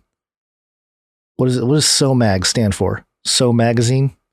Yeah, I mean, it sounds like something cool and hip. Yeah, kind of like Hody. No, it's never going to be a thing, Gons. Holo. Where do you get all your art supplies? I go to Holo. Baker Street Baker Street irregularities. What is the Dawn Order? Episode 3 of The Irregulars of Baker Street, a Netflix series set in the universe of Sherlock Holmes, introduces viewers to the Golden Dawn, a royal secret society that investigates paranormal activity and the occult. The series, set in Victorian England, centers on a group of orphan teenagers hired to assist Sherlock and Dr. Watson in their criminal investigations. Course. Why can none of these witches ever have parents, man? It's always orphans. Yeah, that's how they get into it, man. You need to fill the void. Okay. Teenagers soon realize that these crimes involve... when they begin to examine their first case, teenagers soon realize that these crimes involve paranormal phenomena and black magic. In the second episode, Spike discovers a letter from the Golden Dawn addressed to Watson. Subsequently, the team of teenage investigators face the secret society head-on after their leader was murdered. The society depicted in The Irregulars of Baker Street is based on the Hermetic Order of the Golden Dawn of real life, commonly called thus. The order was founded by 3 Freemasons in 1887. They studied a collection of known documents, such as encrypted manuscripts that supposedly included spells to control the 4 elements as well as lessons in alchemy, astronomy, and tarot, just like those described in the series. Period, space, period, because So Mag News is really on top of it. At the end of the 9th century, the Golden Dawn had more than 100 members. Although the original order no longer exists today, many of the symbols and rituals of modern occultism derive from it, such as those practiced by followers of Wicca. As in the production of Streaming, the list of members of the secret society included, in fact, several celebrities from the Victorian era, such as British actress Florence Farr and Irish poet William Butler Yeats. Yeats! So there you go. Wasn't Crowley initially Golden Dawn, and then he broke off into his own thing with, I'm not mistaken. I could be off on that. Yeah, I don't know. I'd have to go back and consult the manuscripts on that one. Because he has, let's see here. I'm trying to find the story of the Hermetic Order of the Golden Dawn. Aleister Crowley, yeah, Crowley. Yeah, okay. He was part of that. That's when he broke off and made the OTO. Yeah. And Telema. Ordo Temple Orientis. Yeah, so, of course, no surprises here. A Netflix show introducing all the young kids, especially those orphans, really identifying with the people that, I don't know, hate their parents or don't have parents, I guess, and getting them indoctrinated into the order. Yeah, I mean, there would be some occult concepts that would sort of require trauma or introduction into a thing like that. So that makes sense. Yeah, the members of the Hermetic Order of the Golden Dawn, quote, were primarily interested in magical philosophy and traditional ritual practice for the advancement of the individual spirit, according to Branch, which is a, let's see, what is Branch? It's like Groot. Branchcollective.org. Okay. It's a history thing. Yeah. All there right. we go. Propaganda. There we go. Wonderful. Well, I think we did it. I think we did a show. Come on, man. Come on, man. And we are just barely under 3 hours, Gons. Yeah, we did it. Wow. We did it. It feels like a show that went 3.5 hours. Thanks for listening, folks, to this episode of Canary Cry News Talk. We'll be back on Wednesday. That's Wednesday, April 7th. And so make sure to put it on your calendar, turn on notifications. And if you haven't done it yet, folks, please go ahead, hit that like button, share, and subscribe. Oh, yeah. Do that. For sure, as I stall. Come on, man. And filibuster. Like, subscribe, bell button, all. Like, subscribe, bell button, all. That's right. So we'll see you back here on Wednesday the 7th, and we will need some more producers for that show, folks.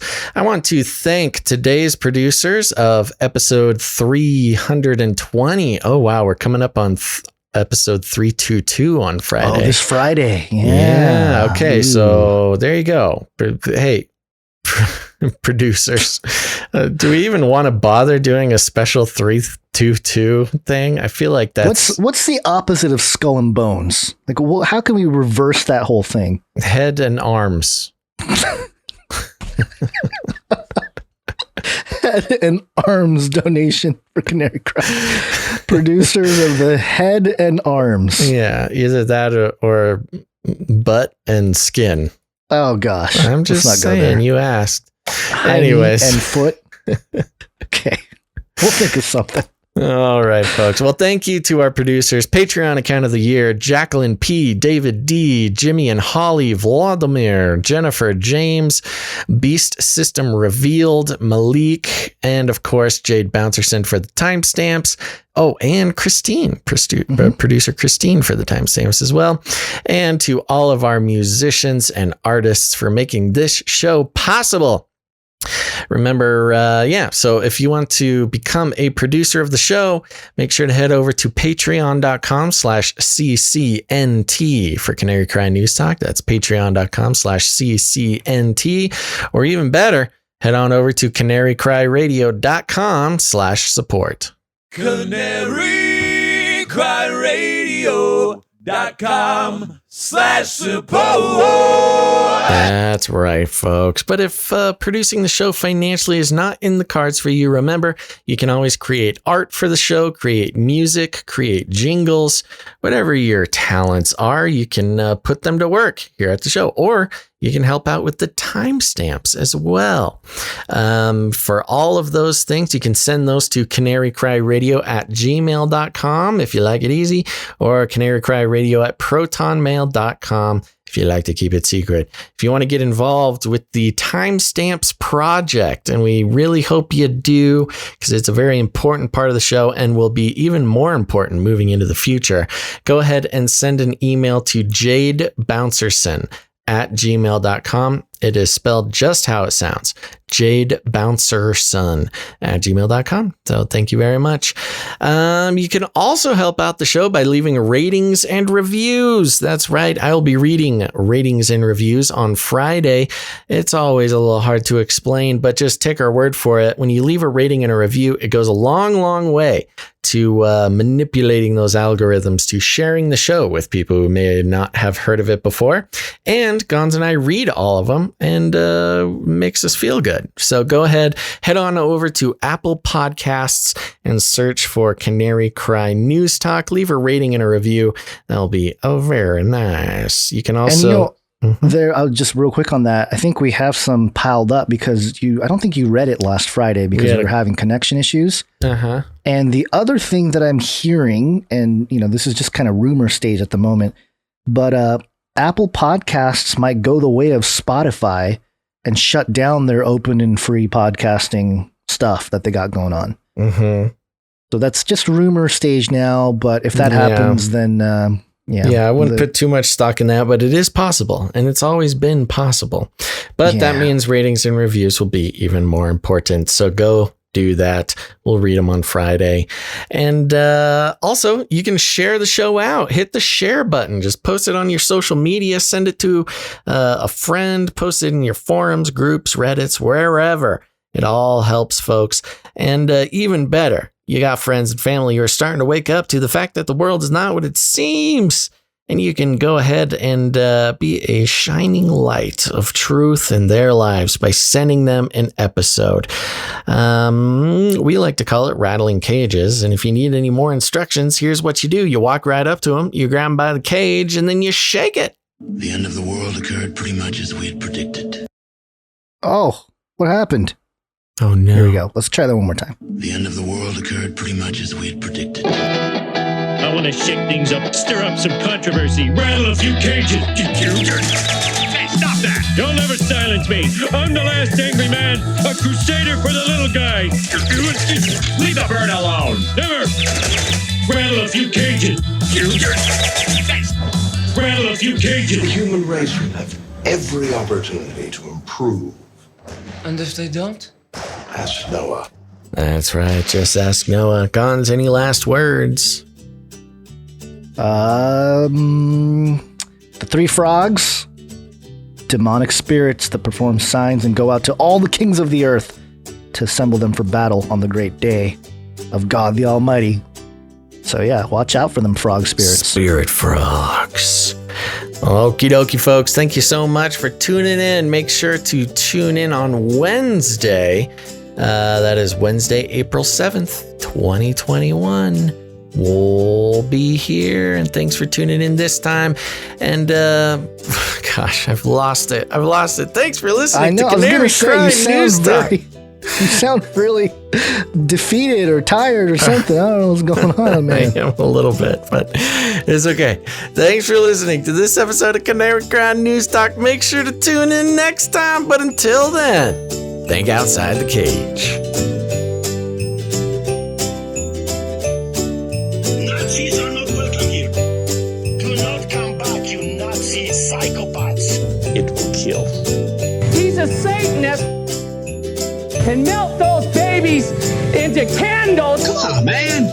Aborted feces. Boy, it's really a productive segment, man. Keep yapping, man. Never do a flip down. Remember, reality is an illusion. The universe is a hologram. Buy gold. Buy!